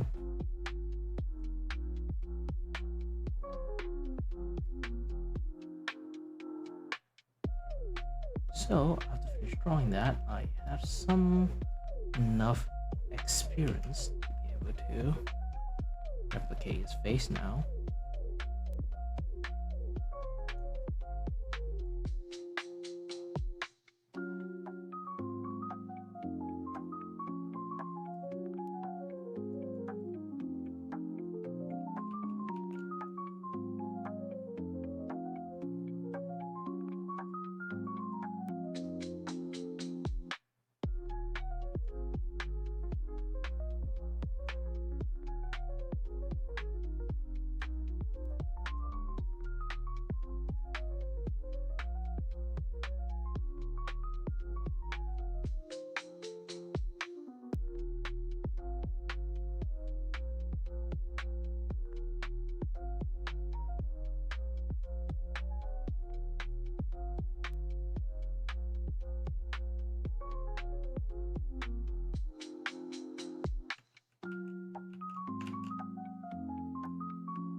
Okay, it's time.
Sorry, I've been coughing a lot because I've been talking way too much in this stream today.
I need to drink some water. Ah.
Okay, emote A, done.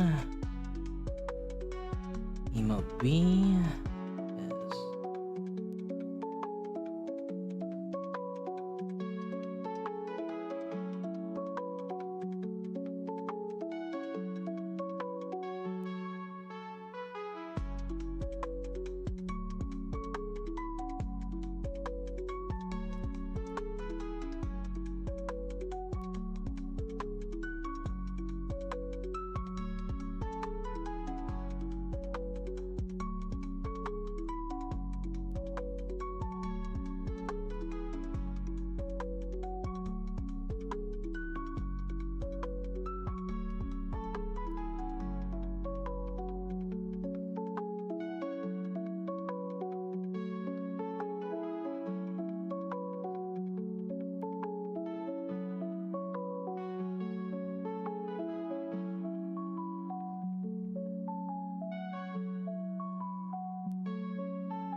Sorry, my hand can't hold onto the pen anymore due to the vertigo and stuff, but still, I'll try.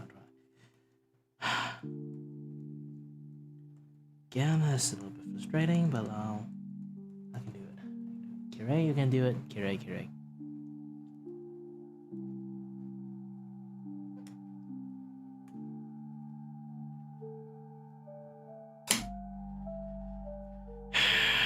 So this is going to be the most difficult one.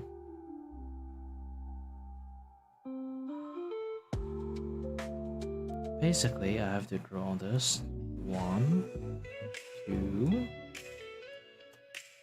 3.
If anyone degenerate enough, they will actually know what I'm actually drawing right now.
Doesn't really have receding line, so that won't really happen to him. But the eye though, the eye need a little bit more. general stuff.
Done!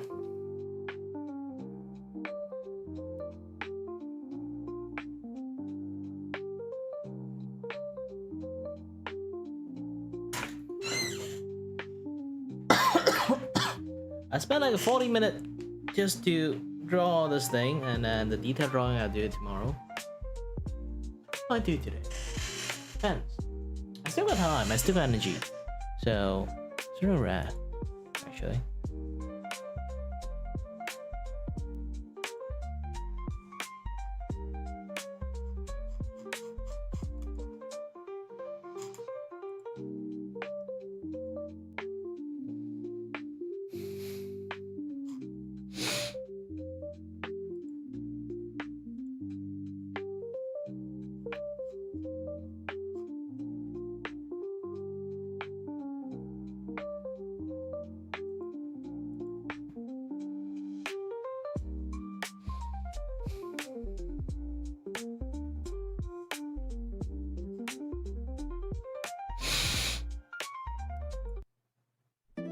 Hey, hi there! You look at the most degenerate thing I ever draw. If you actually degenerate enough, you will notice that you know that it's drawing. Actually, it's just this person. You want this full drawing. One is the Saitama one. It's the shock face. Or disgust face. I'm not really sure. I forgot the content. Another one is the kind of like evil laugh.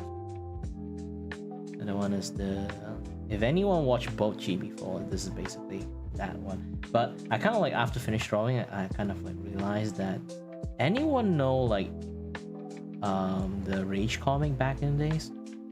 So it's basically like the with the hand like you know, like here.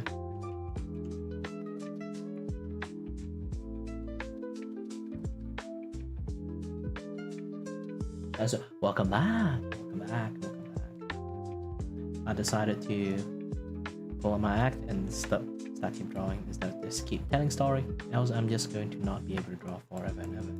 Forever! Doing great, doing great.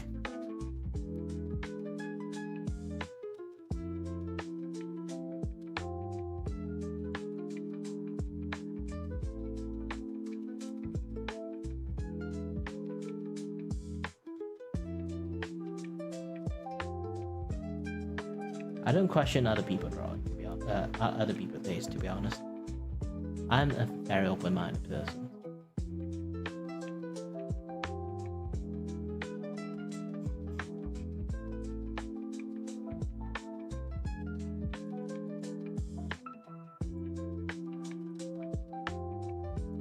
Overall, I guess the hardest one will actually be this one if I need once I start doing line art. This one and this one, because like in the reality pictures of it is like, oh, it's actually the coloring part is going to be a little bit different. This one, is shading part is going to be very difficult. By the way, I am a professional artist. I can actually draw whatever I want. I just never really try to. I'm just lazy most of the time. Well, when I say lazy, I'm actually legitimately lazy.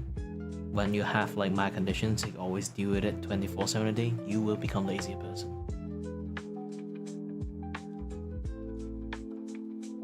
But yeah, I'm going to do a little bit of drawing.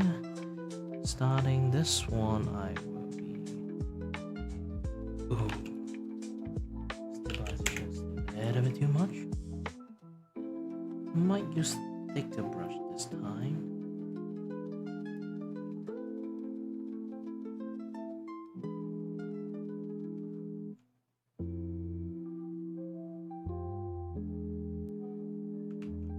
Yep, hope you have a great game. Let me guess, Valorant.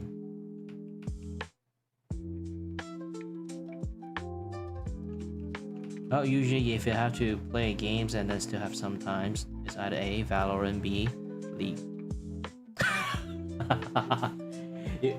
I can say Counter-Strike too if you really honest. If you want me to nail much more like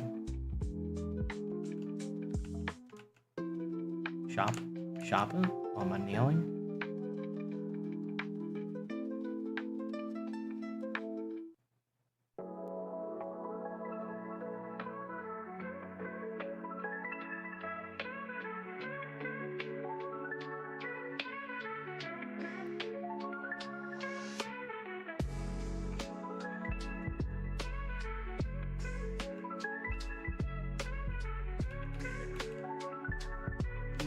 Ooh, this finally.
I like this. I really like this one. It's the unfinished drawing.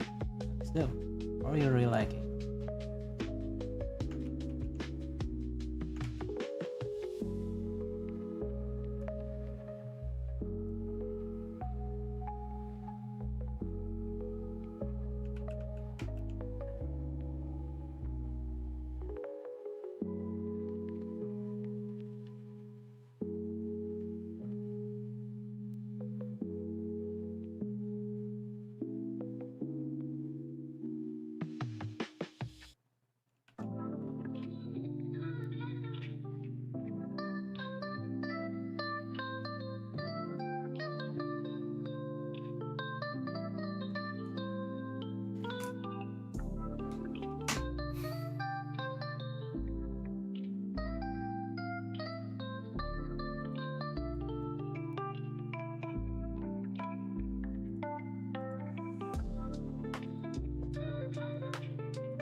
In a way, I can say like definitely in this thing is like you can say it's like advanced form of tracing without exactly tracing.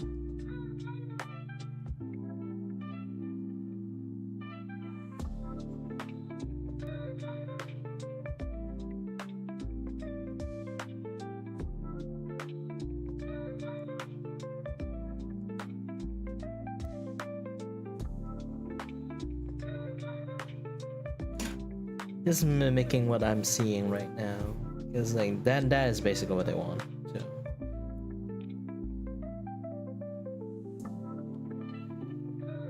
won't be 1-to-1. It's only like something special for my view.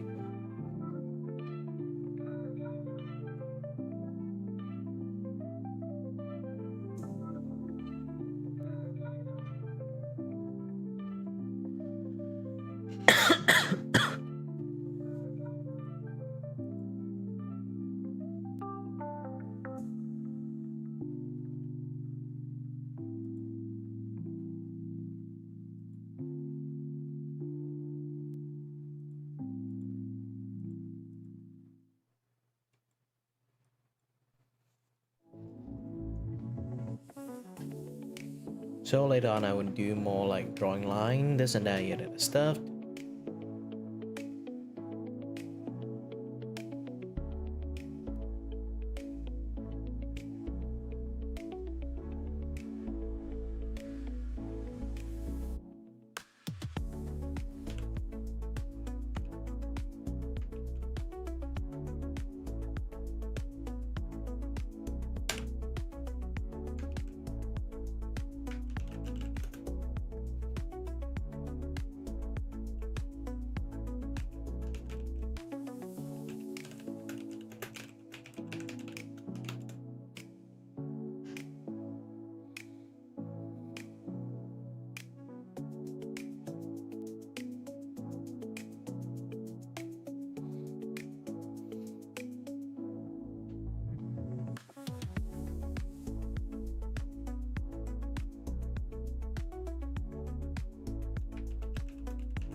Ooh, my vertigo is like salting my head right now, but still, again, manageable, manageable. I got a habit of when I have vertigo, I would tell people, because it's something that really is invisible. It might be a little bit headache to people. They basically in a sense that if I announce that I have vertigo, it's basically just that, hey, pay attention to me. I feel like something like that, but I do have to announce it because like you can see pain, but you can't see dizziness. No, unless you experience it a lot of times, but you can kind of sort of notice it when a person is kind of dizzy. But problem is the power of Asians. We just power through a lot of things.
Okay, I guess most of the things look fine now. All I need to do is just onward to the next. I love it. Yeah, talking is fine for me, but full on focus for an hours take a toll on me.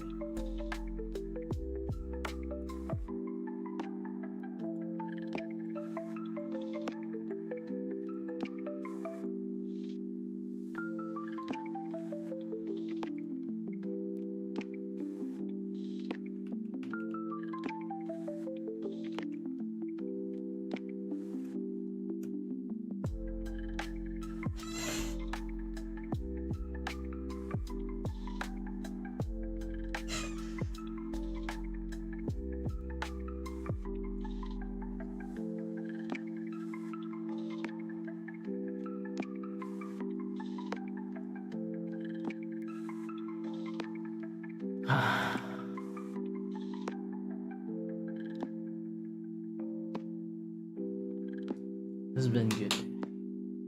Today is a good day. Very good day. I'm starting to be a little bit delirious, but still, today is a good day.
vertigo is invading my head. But I need to work. I need to work. I need functions. I need to move.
Yeah, drawing visible teeth is a little bit too much. Let's just do the normal one.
Alright, I guess this will be the end of the stream.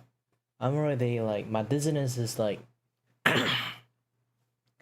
already reached a little bit on the unmanageable rate, so I'm just going to take a break. I was to do like the drawing thingy tomorrow, so if anyone who is interesting like what they want to see, you like what you see, and then like you are interested in this kind of things, and yeah, welcome to my stream, I guess, and you guys have fun.